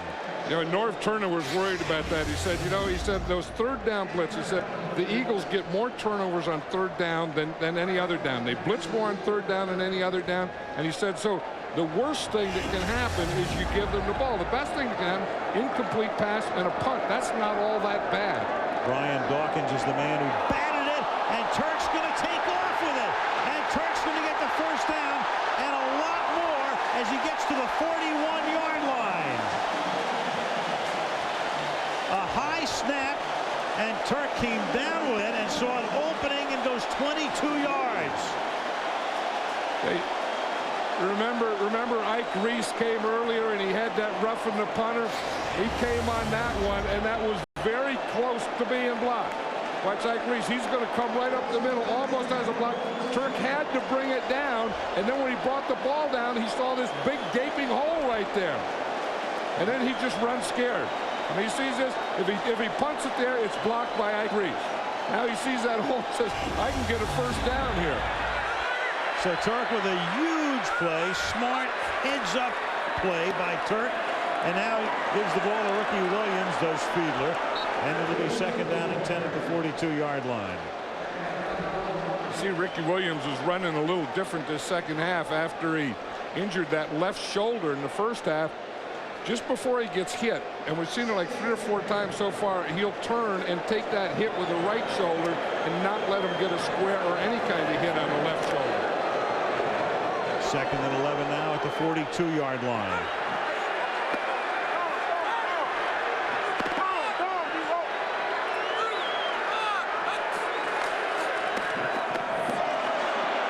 Wheeler rolling, throwing deep into double coverage, and it touches a couple of Eagles' hands on a pass intended for Darius Thompson. He was bracketed by Brian Dawkins and Troy Vincent, 2 Pro Bowlers. Yeah, that was one of those things where you go maximum protection and you're going to take a shot. Now, the only guy you have down there to take the shot with is the one guy. Now, when he's double covered, you either have to try and get it in there somehow or just throw it away.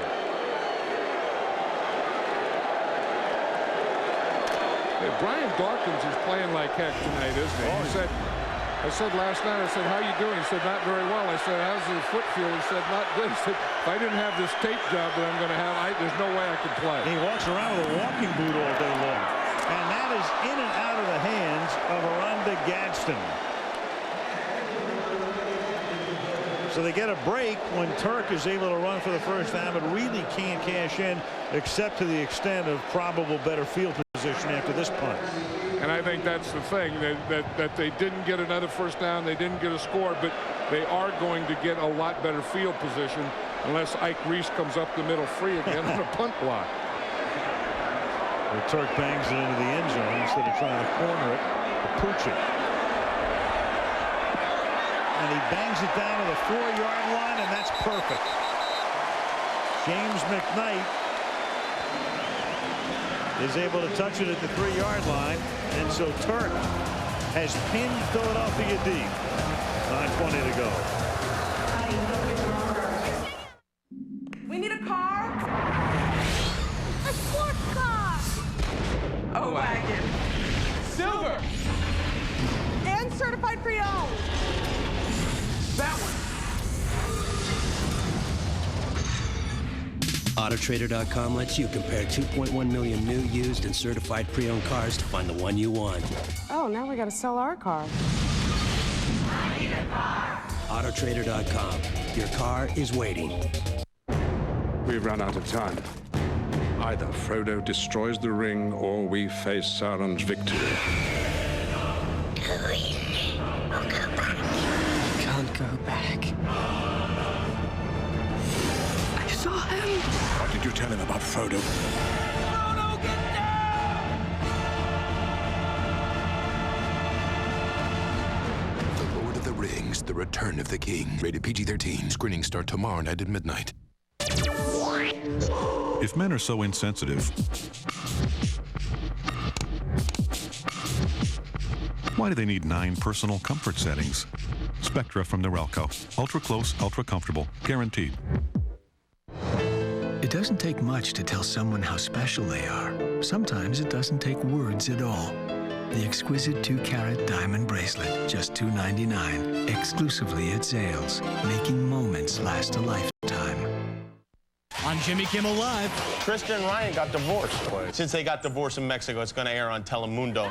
guests Frank Gifford and Tracy Morgan on Jimmy Kimmel Live, ABC Late Night Tonight. I'm Ricky Williams, and this is My Monday Night.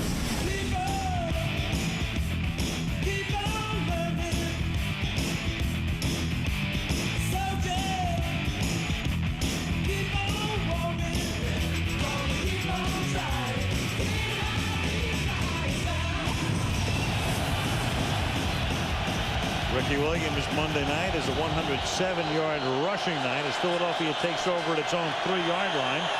And McNabb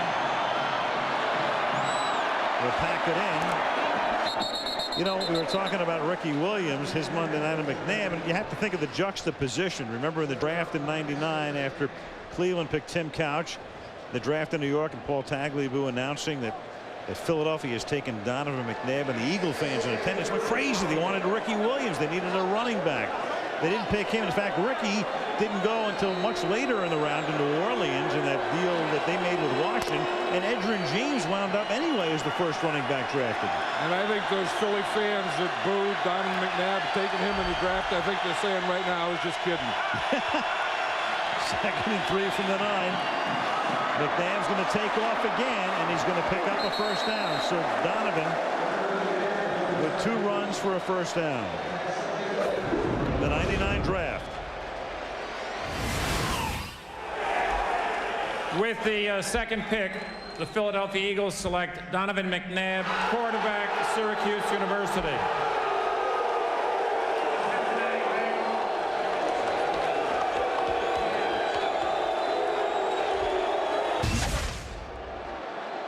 So that was the year you had Couch, McNabb, and then off the top of my head, Achilles Smith goes to Cincinnati, and Edgerrin James goes to Indianapolis from the 16-yard line on first down. Big hole for Deuce, and a first down for Staley. Up to the 29.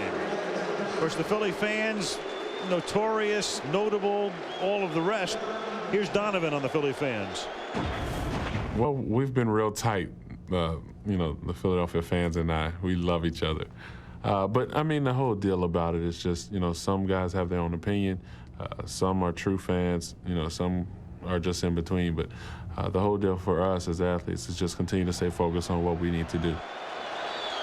One thing about the Philly fans, and John, you've been there a ton of times, as have I, in a lot of sports, they really know.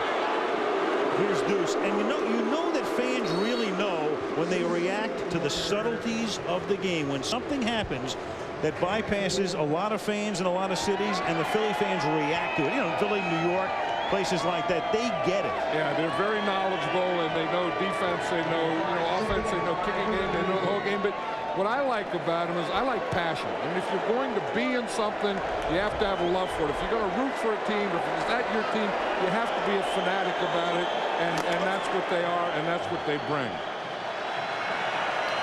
And a lot of Philly fans here tonight, I'm told close to 20,000 bought packages over the winter and tickets. And that is McNabb hitting Lewis, who sheds Thomas and then gets taken down finally by Marion, but not until he reaches the 50. And so the Eagles have dug themselves out of a hole on a drive that began at their own 3 and now reaches midfield. That's good for 16. Right, and the Miami Dolphin defense didn't do the job when they had to. You know, this is a thing that I always say. People say that this is a good defense and that's a good defense or offense, and you look at stats, but it's what you do right here, right now to win the game.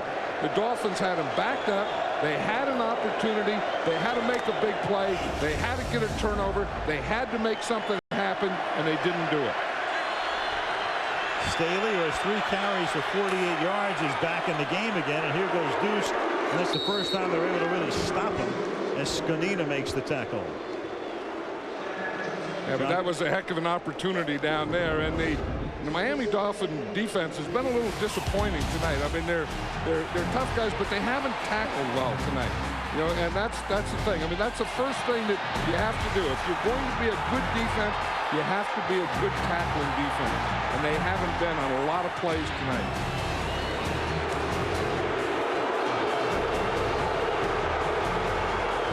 Those are examples of not very good tackling. 2nd down and 7. That's what Wanstead, one of the things he told us last night, he says we have to tackle these guys. And one of the reasons they're trailing and they're getting into deeper and deeper trouble is just that, as John Ritchie gets brought down by Zach Thomas. But I think that they missed an opportunity there. I mean, when they had him backed up, I think that's when they had to make a play defensively, get a turnover, get a stop, make a punt, do something. And the Eagles offense won that battle of the Eagles offense against the Dolphin defense. 3rd down and 2, and this is getting to the point where this becomes a fairly critical stop for Miami right here. Otherwise, more clock ball. You have to start thinking about using your timeouts. Very key stop here. McNabb on a draw, can't get the first down. Ogunlaye and Chester are there, forcing the Eagles to kick. Yeah, but the Eagles did a good job of getting the ball out beyond midfield. So now the Dolphins are going to get the ball back, but they're not going to have good field position. Had they stopped it down there, they could have had great field position. Yeah, McNabb is able to lead him to a 55-yard march. Ogunlaye is the injured Dolphin. So a momentary clock stoppage here with a tick under 4 minutes to play in the 4th. Philadelphia 31, Miami 24.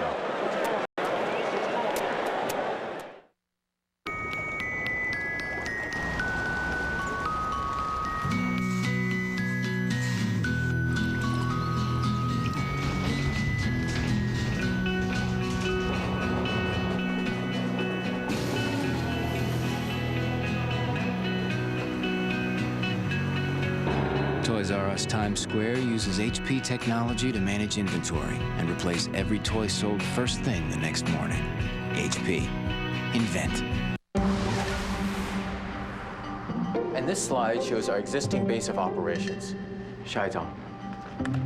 And this is our 5-year growth projection with a special emphasis on international markets. 时间不够，我们不看这2张。对不起，我想看那2张。 Why catch every detail?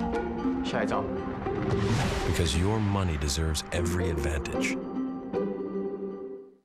Okay, guys, here's the play. Let's run 33 slant, I form on 2. Oh, no way. Throw it to Mike. They're expecting me to throw it to Mike. So am I. Come on, Vern. You do it in practice. That's practice. Okay, change of play. Vern goes on, scores a touchdown, and Stacey K goes out with him.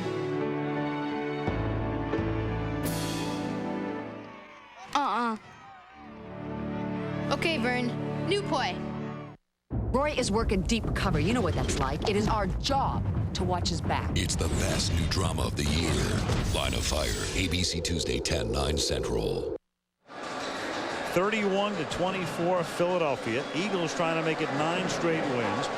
The Eagles trying to win in Miami for the first time ever. It's their 6th visit to South Florida. The Dolphins are 5-0. And now in to kick is Dirk Johnson. Charlie Rogers stands back at the 10-yard line. 3:48, clock ticking down in the 4th quarter. And they'll milk the play clock here. The clock starting again after the injury timeout. They'll milk it all the way down to almost 3.5 minutes. And Johnson's kick will go into the end zone, so a little too far. And that'll give Miami the ball at the 20-yard line. You've got another fight at midfield here, but no flag. Bowen's getting into it. Clinton Hart getting into it. And out of the 20, the 72 undefeated team up on the Ring of Honor, coached, of course, by Don Shula, who spends a lot of his time now playing golf. There's Don. Just dreaming about being the senior Tiger Woods. And how about Tiger winning his 5th straight PGA Player of the Year award, John? Are you comparing Don Shula as a golfer with that? It can't even be in the sentence. I'm saying Don is dreaming about that. No. Don's a great coach. Don's a great guy. I mean, he's one of the all-time. When you think of NFL, you think of Don Shula. When you think of golf, believe me, you don't think of Don Shula. No, you don't. Love him like a brother. From the 20-yard line on first down, Fiedler is going to take off, and he gets to the 25-yard line. The Dolphins have all of their timeouts plus the 2-minute warning. Yeah, so they have plenty of time. I mean, the thing, when you get in this part of the field, the thing you're thinking of is getting first down. You're not thinking score now. When you get here, then you get to midfield, then you're in the 30, then in the red zone, and then in the end zone. 2nd and 5. Fiedler having trouble getting his personnel aligned, or they're having trouble understanding where he wants them aligned on 2nd and 5. And that pass is dropped by Chambers. You know, John, the only thing I don't like, and I know they have a ton of time, but the one thing I don't like, even in that situation, taking all the time off the clock, is let's say you do go 3 and out. And let's say you do have to punt, and then you have to use your timeouts on defense. You're not saving enough time on this side of the clock. You know, they let the play clock all the way down to 5 that time. Yeah, and that time they didn't have their formation right there. So you say, okay, we're going to take some time off the clock to get our formation right rather than run a bad play. They run a pretty good play, and Chris Chambers just drops the ball. 3rd down and 5, the ball to the 25-yard line. The Eagles have kind of gone away from the blitz. And Fiedler's pass is picked off by Michael Lewis.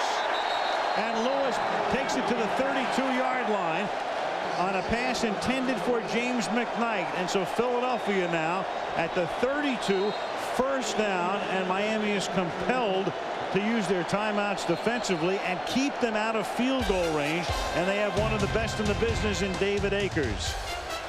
Getting a little darker in Miami right now. Okay, do you remember anything before the piano hit your head? No. Name? You tell me. What city are we in? France? Hey, that's a Wild Mountain chicken sandwich from Wendy's. With their spicy chicken, Colby Jack, bacon, red onion. And a smoky sauce. A hot and smoky Southwestern pepper sauce. And you can get it on a hamburger. Fantastico. For a wild flavor you can't forget, try our new Wild Mountain combos. Wendy's, it's better here. So, where was the Wendy's? France? And remember, you can eat great even late. The greatest adventure of all time is here. The game is on. Critics call it a mind-blowing adventure. Eyes open. With amazing action. Sean Connery. Get him. The League of Extraordinary Gentlemen. Own the DVD tomorrow. Cheers. endless power. You'll find it in James Blake and in his Citizen Echo Drive. Fueled by light, it never needs a battery. It's unstoppable. Just like the people who wear it. Citizen Echo Drive. Unstoppable. Don't just give a gift. Give the good life. This is the year to upgrade your TV, and Sears has all top 8 brands. The holidays are gonna be big. Real big. The picture quality is amazing. So thin, it's got to be the TV of the year. Hurry into Sears and get 0% financing until January 2005 and free delivery on all TVs over $499. And right now, get 0% financing on camcorders over $299. Give the good life. As a United Way volunteer, Darren Howard helps out in a drama program that helps kids express themselves. Action. Badges? We don't need any stinking badges. Now, that was a good one. Critical play there by Lewis with the pick. If you're thinking about just challenging it, if you're Dave Wannstedt, take a look at this. There's nothing that we can see in any of our replays that would indicate that he did make the interception. Does the ball hit the ground there? Well, if it does, it's obscured, so the referee can't overturn the call there. He appears to cradle it here, then the ball goes out of view. So if Wannstedt challenges, he's really challenging with his heart, which is fine, except it would cost you a timeout. So right, and he didn't do it because he's thinking the same thing you just said and watching the same pictures. 1st and 10 from the 32-yard line, and they give the ball to Deuce Staley. And Deuce to the 30-yard line, and now Miami has to take a timeout with 2:21. You know, we were talking about defense and you know, good defenses and bad defense when you need them. Miami didn't do it when they needed it defensively. The Eagles did. Philly by 7.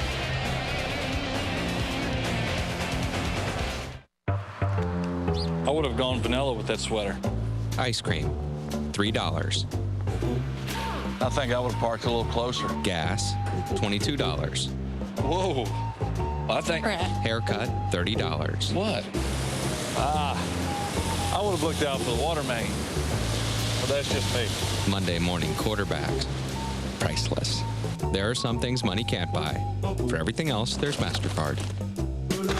I would have double bagged it. Sometimes in the face of insurmountable odds, unlikely heroes are born.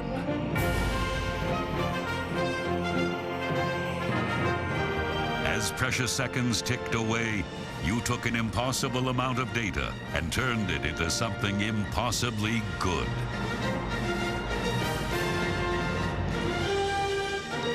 You have the new Microsoft Office system.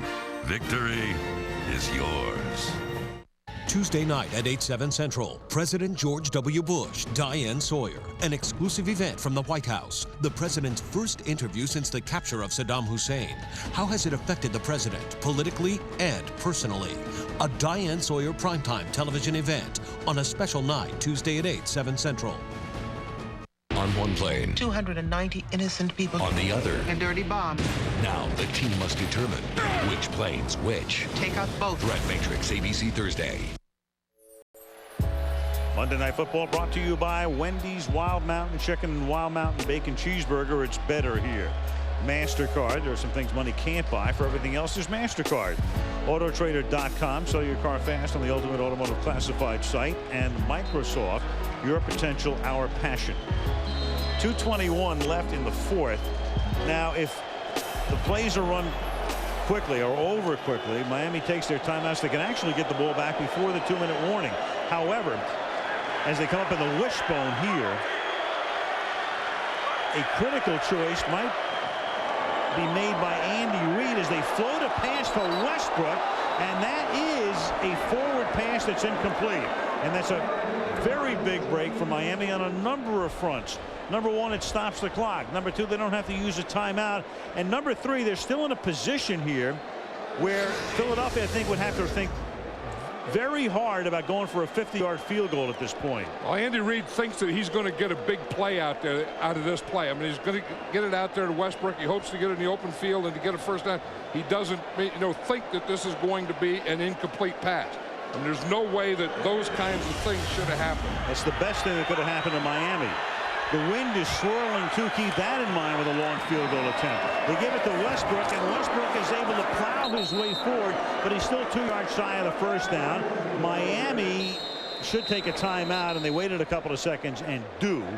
Then they'll stop it at the 2-minute warning after the next play. And now here comes a very interesting call for Andy Reid. The ball is at about the 25-yard line. If you go for a field goal, it's a 42-yard attempt. Akers is very good, but the wind is swirling at 25 minutes past midnight, or whatever it is, 20 after midnight. And if he misses it, it gives Philadelphia the ball at about the 32-yard line. They're going to send him in. And he's already made his decision, and they're going to go for the field goal. And that's the same thing that I would do. I think that when you get in this situation, it's a one-score game, and in this play here, you can make it a two-score game. Anyway, the wind has really picked up. Of course, as I say that, the little flags on top of the goalpost hang limp, but there they go again. They know what I'm talking about. Only half crazy. 42-yard field goal attempt for the man who right now is the second most accurate kicker of all time, second only to the Colts' Mike Vanderjagt. 42-yard attempt, and the kick is good. Not only good, but gigantic. 10-point lead. 2-minute warning. So only one timeout, and Andy Reid with a smile, because he knows the Philadelphia Eagles right now, with a win, would have the #1 seed at the moment over the Cardinals in the NFC. Miami down by 10.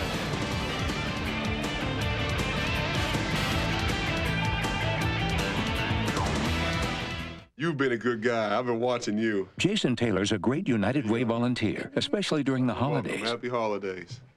How you doing, buddy? It doesn't matter that he's an all-pro lineman. What matters is that these kids know that people care about them. Oh, wow, a Ricky Williams bobblehead doll. See, actually, this is a Jason Taylor bobblehead doll. See, 99? No, Ricky Williams. No, Jason Taylor. You don't have to be Jason Taylor to make a difference in your community. See the 99, 99? It's the last Monday night game of the year against the Raiders, and you're asking me if I'm ready? What do you think? Green Bay needs a win in Oakland to hold on to first place. Packers, Raiders, next Monday night on ABC. Everyone comes to play on Monday night. Autotrader.com post-game show. No, the Cardinals haven't moved back to St. Louis, John. I just said that to see if anybody was listening. St. Louis Rams as the #2. A long time before the Cardinals would be the #2 seed in anything, the way they're going. But the Rams would be the #2 seed. Philadelphia would be the #1 seed. And so much was made last year about home field advantage and the vet and all that, and all that gibberish about, well, Tampa Bay can't win a game when the barometric pressure is under 29.85. Home field advantage last year meant nothing to Philadelphia. And it never does. I mean, it's a good thing. It's better than not, but the venue has never won a game in the history of football. I mean, it's nice to play at home. It's good to have the crowd. It's good not to have to travel, but you still have to play the game. And like Miami's at home tonight. And look what the Eagles have done to them. And as you said, the championship game was in Philadelphia. Tampa Bay goes up there, and look who was in the Super Bowl. Yeah, after Philadelphia had gotten off to a great start in that game and led 7-0 right off the bat, and they were closing down the bet, and the next thing you know, Tampa turned it into a rout. You know what Andy Reid did last week, and I thought it was the smartest thing he did? After they beat the Cowboys and clinched the playoff spot, the first thing he told them, we haven't done anything yet. Then he gave him till Thursday off. Travis Minor up to the 32-yard line. But on any of the steps along the way, you can't get carried away with yourself. You can't get satisfied. I mean, winning a divisional playoff, winning a championship, because the one thing you have to do, I mean, is you have to win the whole thing. You have to win the Super Bowl. Especially when you're in a situation like Philadelphia, because, I mean, you can tease your fans for a long enough period of time. It's like with Tampa Bay. I mean, they were the dregs of the league for so long. Then they got decent. Then they went to the playoffs. And then Dungy couldn't get them to the Super Bowl, so they got rid of him. Yeah, and everyone's trying to project, you know, who's going to be there. But it's really too far away, because it's going to be the team that is healthy and gets hot in the playoffs and championship weekend. Right now, it sounds like we're at the old vet or the new Lincoln, because the Eagle fans are the ones who have remained to the end. And Darius Thompson makes the catch here up to the 35-yard line. I think Andy Reid was nervous about this game. They brought all the coaches' wives with them. You know, they have one trip every year that is a coach's wives trip, and this was it. And I talked to Tammy Andy Reid's wife before the game in Green Bay, and she says, call him like you see him. I said, okay. That's caught by McMichael, who tries to spin his way out of a couple of tackles to the 47-yard line. So there's Tammy Reid right here. I don't want to circle her. That would upset her. But then tonight, she says to me, call him like you see him, except we need a little help tonight. She wouldn't like to be circled? No, she'd find some reason to be mad about being circled. Ricky Williams makes the... Well, why don't you put a tiara on her then? No, Tammy Reid is something that, and someone that I wouldn't mess with. 2nd and 4. Fiedler swings it to the outside. Chambers picks up as much yardage as he can before making sure he steps out of bounds, which he does at the 31-yard line.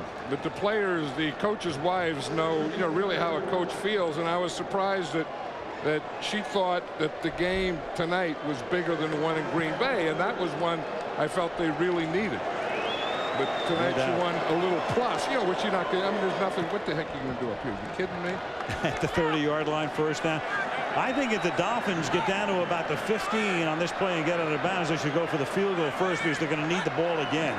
1st and 10. First things first, though. Let's see what Fiedler can do. And instead, he goes down in a heap at the 40-yard line. N.D. Kalu is there. No, you're right. They have to get the ball in field goal position, kick a field goal, and then go for the onside kick. They can't waste any more time going for a score. And they had to take a timeout here because the clock would have been ready to go again on the referee's signal. When you talk about plays when you need them, defensively, this is when the Eagles need plays. Offensively, this is when the Dolphins need it. You talk about pass protection, these are the situations you need it. Pass rush, this is where you need it. They're not getting it. Take a look right now at the NFC play or AFC playoff picture. New England would have the #1 seed, and then Kansas City would have the bye as well. Indianapolis and Cincinnati right now would be the other division winners. Tennessee would be the division or a wild card in the 5 spot. Denver would be 6. So Miami, win or lose tonight, would be out of the playoffs at the moment, and Baltimore, even though they're tied for the division lead, would actually be in the 8th spot because the winner of that division is going to get a home game in the wild card, and the loser, even if they wind up with the same record, is probably going to be out. And Miami needs about 10 yards right now to get in field goal position. In a hurry. And Fiedler's going to go for the touchdown here, and it's incomplete, intended for Chambers. He was defended by Lito Shepard. 3rd and 18. Well, they have another thought in mind, but I still think that's a play. I mean, you get in field goal position, kick a field goal, then an onside kick. You can't spend all your time and run all the time off the clock trying to get the score, because even if you get it right there at the end, then you don't have any time left to do anything. I mean, you need a touchdown and a field goal. You can go field goal touchdown or touchdown field goal. But right now their bigger problem is 25 seconds and 3rd and a mile.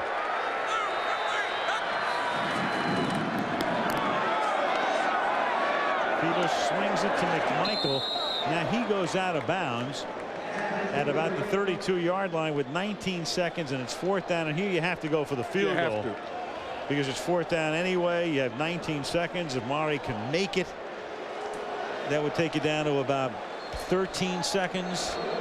Then you'd have to recover an onside kick and sling one into the end zone and pray. But it gives you a shot. I mean, by making a field goal here, it gives you an opportunity to try an onside kick. 50-yard attempt for Mari.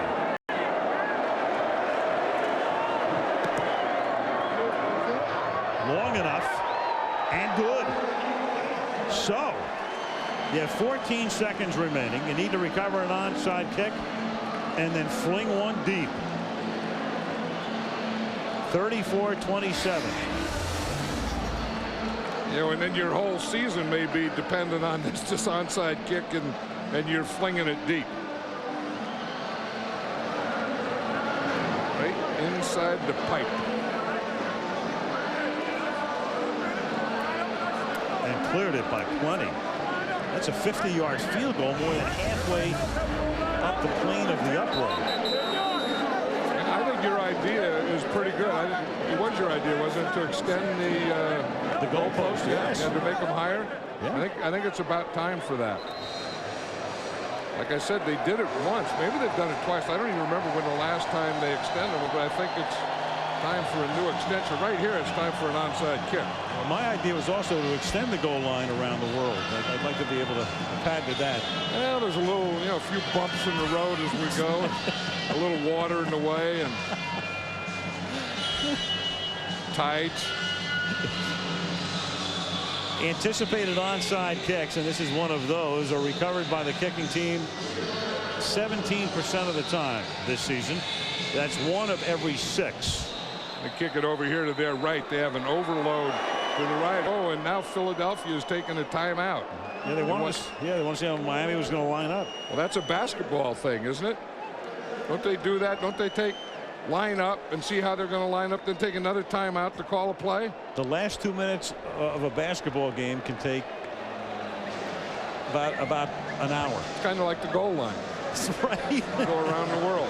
It's seemingly a virtual hour. No, but I think they do that, don't they? They look and see how you're lining up to bring the ball in, and then take a timeout. And this is exactly what the Eagles did. They looked to see how Miami was lining up for the onside kick, and then they took a timeout, and then Andy talked to him about it. Take a full or 20. It looks like it's getting hot down there. Andy Reid on Mike Holmgren's staff in Green Bay, quarterbacks coach there. Worked with Brett Favre, came to Philly in '99. Right now trying to get his team a 9th straight win, and this would make it 11 of their last 12. High bounding ball, and it goes out of bounds. And with the new rule here, that means the ball is going to go to the Philadelphia Eagles. Yeah, they used to let them kick it, and if it went out of bounds, there'd be a 5-yard penalty, and you could try it again. Kickoff out of bounds on the kicking team. By rule, when the ball goes out of bounds, it belongs to the receiving team. First down. Yeah, that's one way to put it. He didn't look real sure about that, though, did he? Well, you know what? They changed the rule this year. So Ron went into a mini time warp, but here we are in 2003. Well, and that was a good rule change too, because you would take a shot, and then if it went out of bounds, then you'd get a penalty and get to do it again. And why get 3 shots at an onside kick? So the Philadelphia Eagles, a team that started the season on Monday night, September 8th, losing 17-0, losing to New England the following week 31-10, then having a bye. And you go back to, this season, if you think of that one play, it's the Brian Westbrook 84-yard punt return against the Giants. And since that game, they have not lost. That was October the 19th. So pretty close to 2 undefeated months for the Philadelphia Eagles, who win it here tonight 34-27. And coming up next will be the Autotrader.com postgame show.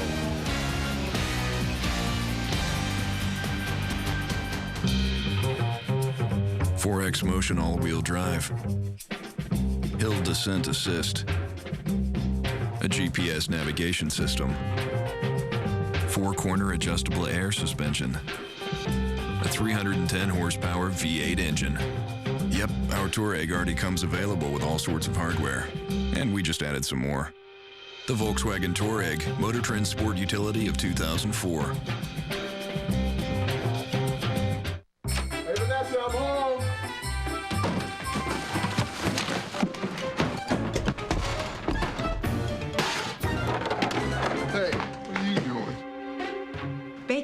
Radio Shack will make it a sweet holiday with this wireless barbecue thermometer, a 6-in-1 touchscreen remote control, and a Casio Z4 digital camera. Buddy, you forgot to turn the oven on. I turned it on for you. Shop the Shack and save big. On Jimmy Kimmel Live. Did you hear the news today? Tristan and Ryan got divorced. Oh. Since they got divorced in Mexico, it's going to air on Telemundo next Thursday. This week, George Lopez, Rachel Lee Cook, Hugh Hefner, Jeffrey Tambor, and musical guest Counting Crows. And tonight, Frank Gifford and Tracy Morgan on an all-new Jimmy Kimmel Live. ABC Late Night Tonight. Welcome to the Autotrader.com postgame show. Here now, Al Michaels.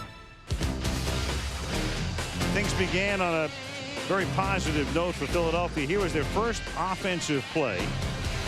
Todd Pinkston running that skinny post and a 59-yard pass from McNabb. That led to Brian Westbrook's touchdown.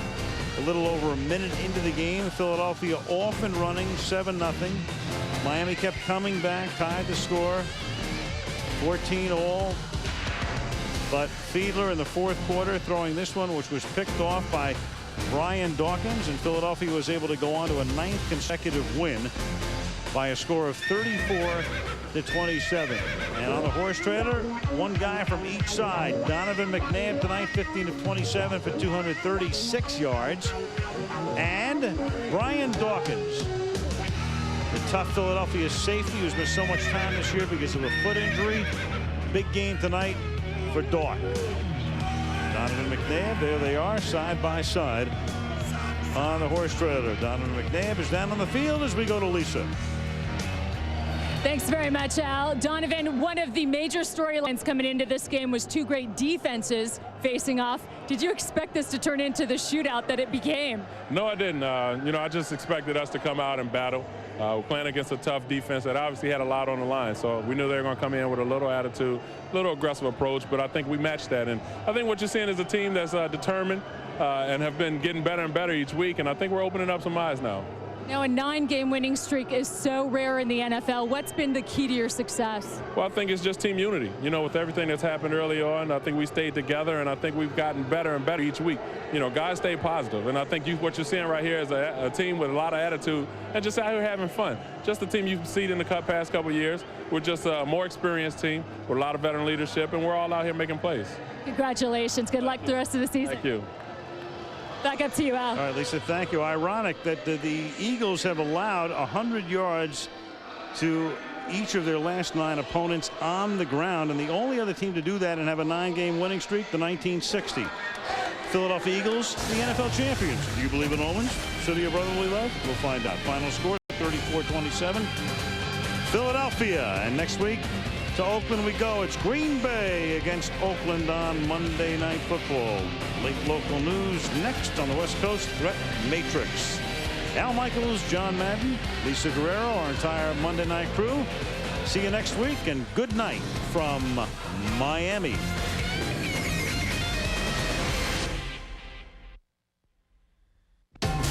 ABC Sports thanks you for watching this presentation of the National Football League.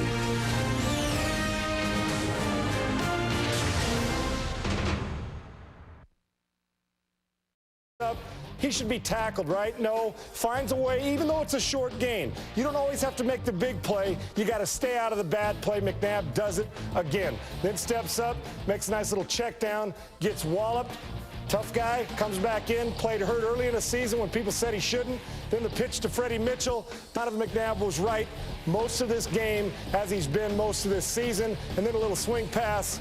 Boom! Finish it off for the leaping dive. Yamo be there up and over. Donovan McNabb right now is taking over the best leadership role in the NFC. He's got this team playing Super Bowl football right now. And as teams go, the Dolphins right now struggling. This is a rare home loss for that team. One of the things you noticed about the big plays, Dolphins missed a lot of tackles, and that opened up a lot of things. Yeah, and I saw that on both defense, but mainly the Dolphins. And when you can't tackle, when the strength of your team is your defense, and you can't tackle 7th grade Pop Warner style, you got problems. And it happened in the big plays early as Boomer called out. Get a nice little left tackle block here right from the get-go. Look at all the pocket time you have. Average quarterbacks can make this throw. Great ones, well, here's the end result. The pitch to Todd Pinkston for the big game, and really set the big game, really set the tempo from the start of the ball game. Now this hole, Carl, you and I might be able to get through this.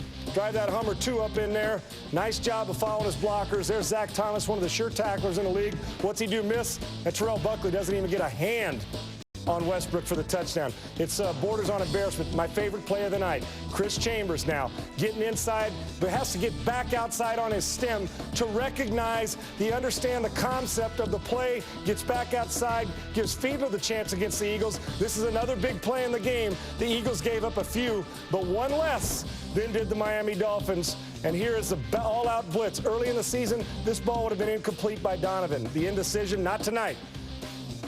The nice pitch to Thrash, the run after the catch, and once again, a bunch of missed tackles, Carl, and that had became a problem. And then you see the penalty. Penalties got him in trouble, too, when they got in the red zone. And here's another big play. This is all first-half stuff now. Ricky Williams again making this play go. Missed tackle. Can't happen. Even though Philadelphia won, they got to find a way to make some of those tackles, too. But like I said, the Miami Dolphins battling to get in the playoffs. Philadelphia's playing for home field. They could not tackle anybody, and that's going to prevent Miami more than likely from getting in the playoffs. They had to win tonight. Well, they're 8-6. Let's take a look at that AFC playoff picture now with that Dolphin loss. And I mentioned it was a rare loss. They had won 6 straight home games, folks, and their first loss at home since 2000 in a December game. But you see now they're in that wild card category at 8-6. The Patriots, Chiefs, Colts, and Bengals all feeling pretty good about themselves. It drops them behind the Broncos for the 6th spot in the AFC playoffs. So you sort of showed your hand there. Yeah, and with that, the Tennessee Titans are going to make it, so we know that's in. I don't believe you're going to see 2 teams from the AFC North. The winner of that, and I've been saying all along, it's going to be Cincinnati. The Baltimore does not get in. I think it's only one team that comes down to them. Miami, who once again is 0-2 in December. They can't win this month, which means if they do get the playoffs, they'll be out anyway. And then the Denver Broncos. But what keeps them alive, the Denver Broncos, is the Miami Dolphins, is that this guy, a little banged up. What's going to happen? I mean, with the knee and ankle sprain, will he be healthy as they go to Green Bay and Indianapolis the last 2 weeks of the season to finish this thing up? Portis is explosive. If they don't have him healthy or if he doesn't run well, this football team cannot, I repeat, cannot go deep into the playoffs, let alone get in. And there you see the final 2 weeks of the season for the Denver Broncos at the Colts and then at the Packers, and that will not be easy, especially if Clinton Portis is not playing at 100%, right? Because the only team, Sean, this season to end the regular season by playing their final 2 games on the road. And here's the Miami Dolphins now. They needed this one against the Eagles. They didn't get it. We didn't see much of that defensive stuff. But this is what they're going to have to do. If they get into a tiebreaker with the Broncos, Broncos win it. The Dolphins now must win their last 2 games to get to 10 and to have a chance. Now, the schedule's not bad. They can beat the Bills at Buffalo, and they can definitely beat the Jets at home. But remember, we're talking about the Dolphins and a team that doesn't appear to have too much mental toughness when you're talking about December and January. This team cannot close it out, and that becomes a problem. It's going to be an interesting, really 2.5 horse race, but I think it comes down to Denver, Miami, and I don't think the loser of that AFC North is going to get in. Dolphins have lost 6 straight road games in December. They are also 9-2-9 in their last 11 meetings. That's embarrassing, against Carl. the Jets. Embarrassing. That has to change. Yep. Thanks for the breakdown, my friend. Thank you, buddy. Breakdown brought to you by McDonald's. Mark Bulger and Kurt Warner both have their similarities, not drafted by the Rams, free agent NFL quarterbacks. And their differences. Bulger has never worked in a grocery store, and he doesn't have to worry about his wife calling in to a radio call-in show because he doesn't have one, a wife or a radio call-in show. Bulger also hasn't led a team to a Super Bowl title. Warner has. Ed Werder on keeping the faith in Mark Bulger. Unfortunately for Mark Bulger, until he takes the Rams to the place they finished 2 of the last 4 seasons, the comparisons to Kurt Warner are inevitable. But Warner was once an unproven phenomenon, as Bulger is now. And Bulger has been no less successful in terms of winning games. 17 victories in 20 regular season starts, exactly the same record Warner achieved. To see what this kid has done, being that he is such a young quarterback and the resilience that he showed, I think that just speaks volumes of his character and what he's capable of doing. Everyone has to do things for the first time, and people are always going to say you can't do them. And fortunately, I have guys that they really, I mean, they might on the side, but they never say anything to me that they don't have faith in me. We get through this regular season and get in the playoffs and get a dub. I think everybody's perception of him changed a little bit. Really, it came down to when he got over here to the stadium. But he knew at 2 o'clock, he knew that there was a problem and it would be a struggle to get him right. Did you come in with the idea of going deep early to try to put the Dolphins in the hole? You were able to do that? Well, I thought it was important that we stay aggressive. They got a fine secondary, and all 4 guys have been to the Pro Bowl. They're pretty stinking good. So, but we wanted to challenge him, and you know, I thought we did a pretty good job with that early. Is that why you thought the pass from Freddie Mitch would work, because of their aggressiveness? You tried to take advantage of that? Yeah, we tried to. Yeah. You find a new quarterback? He's going to want to play quarterback. No, I know. Andy, is there any, we know about the one game at a time, but is there any value in winning a shootout like this, considering who you might end up facing down the road in the playoffs? I just felt this was a heck of a football team. Coach Wanstad, he's done a great job of putting this group together. He's finally got all of his guys back playing. You know, it's always been one guy here or there that wasn't able to play, and so I thought it'd just be a big challenge for us, and it was.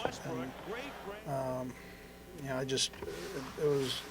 it's gratifying for that reason, but we'll get rid of this one, and we'll move on to the next one here as we get back. Do you think this is the best this offense has run since you've been here?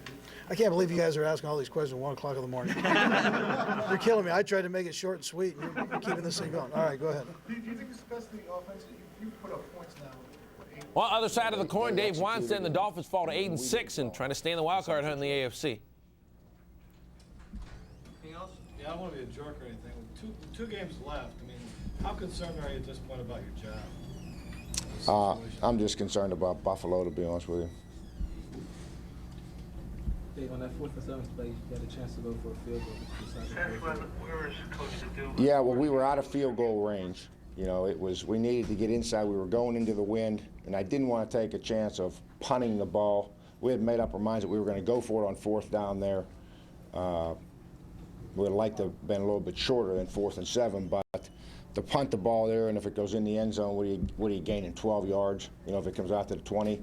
And we just felt like we had to be aggressive there, and felt like we had a good play called, and it just didn't happen. McNabb was just so elusive tonight. Did that surprise you? You guys just... Yeah, and we got a lot of speed on our defensive line, on our defensive unit, and we, you know, he got away from us. I thought he, you know, did a great job of avoiding the rush. 2 or 3 times we had him, you know, we had him in our grasp, and he got away. And if nothing else, some of the times he didn't complete the ball, but he just avoided the sack and avoided the loss. He's a great player. We know that. You know, he's big and he's strong. Watch out, he can just take it and just push the pile. It was disappointing, and you know, because that's been our strength all year. We all know that. Anything else? We'll bring Jay in here shortly after he's done showering. Thank you. All right, so we're waiting for Jay Fiedler to get a shower. Get you back after that. But as you can see, the Dolphins, well, just not really doing well in December once again. Their .413 win percentage in December since 1993 is their worst of any month. They start out the season on fire every year, but then by December they usually fall apart, and once again this season, hurting their playoff chances tonight as they fall to 8-6. 2 teams. Much with Donovan McNabb, you know, this winning thing's becoming a hell of a habit for you guys. 9 now. Well, I hope it continues on. I think, you know, with the attitudes that we've had, staying positive and just staying together. I think what you're seeing, a team that with a lot of attitude, and it all starts from up top. Coach Reed is a guy that continues to work hard and hard each week, and I think it's something that's contagious. So we have that type of attitude when we step out here on the field, and things are rolling for us right now. At what time did you know that the first play of the game is going to be a bomb, a deep post to Pinkston? You knew that 2 days before? You knew it just before the game? And how wide do your eyes get when, hey, we get to do this right away? Well, you know, I didn't realize it until he caught it. But, you know, just trying to read over the defense. It was a great fake by the running back. Was able to get my eyes upfield and see the safety bite on the crossing route, and Todd did a wonderful job bringing it down. Were you surprised at this sort of high-scoring game in a team that, you know, 2 teams that have allowed 2 of the fewest points in football, Donovan?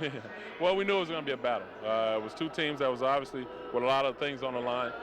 They were trying to obviously stay alive for the playoffs, and we're trying to stay in a position where we can have home field advantage. So we're out here fighting, and, you know, we're fortunate to be out on top. We can learn from this and move on. A winning streak, though, I mean, it's not an accident. What do you see that's special about this team, 9 in a row?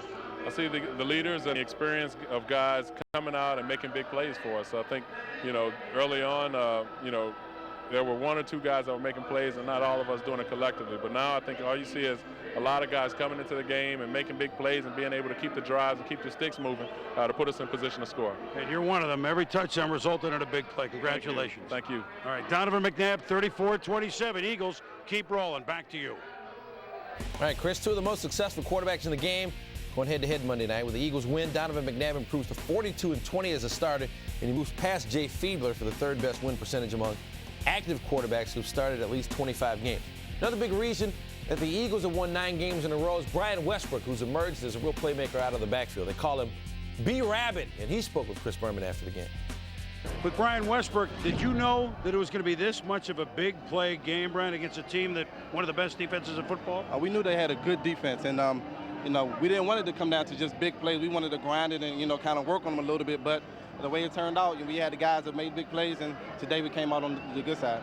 And what about the new quarterback that's throwing to you? Hey, you never know. Freddie Mitchell? Freddie Big Play Mitchell. That's Hollywood. So, you know, he did a good job, and, you know, we worked on that a couple times in practice, and it worked. So hopefully next week we'll have something different. Do you feel like, and I would think by this point total, that the offense is just every week, you almost feel it in the huddle series, the series where we're like a tree growing? Yeah, we keep working, and we've been doing a good job of working, and coaches putting us in good positions to win and have success, and, you know, we're doing a good job, and we can't complain because we're winning. Not bad for a youngster from Villanova. Congratulations. Thank you very much. The Eagles haven't lost since Columbus Day. Back to you. It is. All right, thank you, Chris. So here's a look at the NFC playoff picture now. The Eagles clinched the East. Panthers have already clinched the South. Rams have already clinched the West. Packers now tied with the Vikings on top of the North, but they hold a tiebreaker advantage. And so the Cowboys, Vikings, and Seahawks holding the cards for the wild card right now, but Saints and Bucks both at 7-7 and trying to stay in the race. Coming up, much more talking about it right now. But you know, it's not over. You know, it's a little bit bleaker right now than it was 4 hours ago. But you know, we're going to come back and you know, play as hard as we can, try and get these last 2 weeks in, and you know, see what happens. Jay, how frustrating is it to not be able to play well at home? Well, it's frustrating. You know, when you lose anywhere, it doesn't matter, home, away. You know, this doesn't feel any worse than it did last week, going up to New England and losing up there. Jay, it just comes down to take care of your own business over the next 2 weeks. Yeah, I mean that's what we came into this week doing too. You know, didn't matter what happened yesterday. We needed this win. You know, whether teams won or lost around the league. You know, this was a big game for us. We put ourselves in a position where we had to come down and, you know, in order to give ourselves a better chance, we needed to win these last 3 games. You know, now we need a little bit more help. You know, but, you know, we don't have any quit in us. We're going to come back these next 2 weeks and fight as hard as we did for the first 14 weeks of the season. He held up fine. You know, took a couple hits on it. You know, got you know, a little bit soreness throughout the game, but was able to shake it off. You know, as we went along. You know, it doesn't feel any worse now than it did, you know, coming into the game. You guys scored 27 points. How do you assess the offensive performance? We played well at times, and at times. You know, we left plays out on the field, and you know, we needed to score 34 or more points, and we didn't get it done. So, you know, overall, we made a few nice plays. You know, we had some good drives against a tough defense. You know, but when the plays counted, we weren't able to capitalize on it. With the Dolphins' loss, home teams now 5-10 on Monday Night Football this year, the worst record in the history of Monday Night Football. Even if the Raiders beat the Packers in Oakland next Monday, it'll still be worse than the 5-8 record home teams compiled in 1972. Grizzlies and Spurs both hitting their stride at the right. They're here the day we give the condos away. Next, Ellen, Shirley MacLaine, and the music of Enrique Iglesias. Ellen, tomorrow at 4 on Wood TV 8.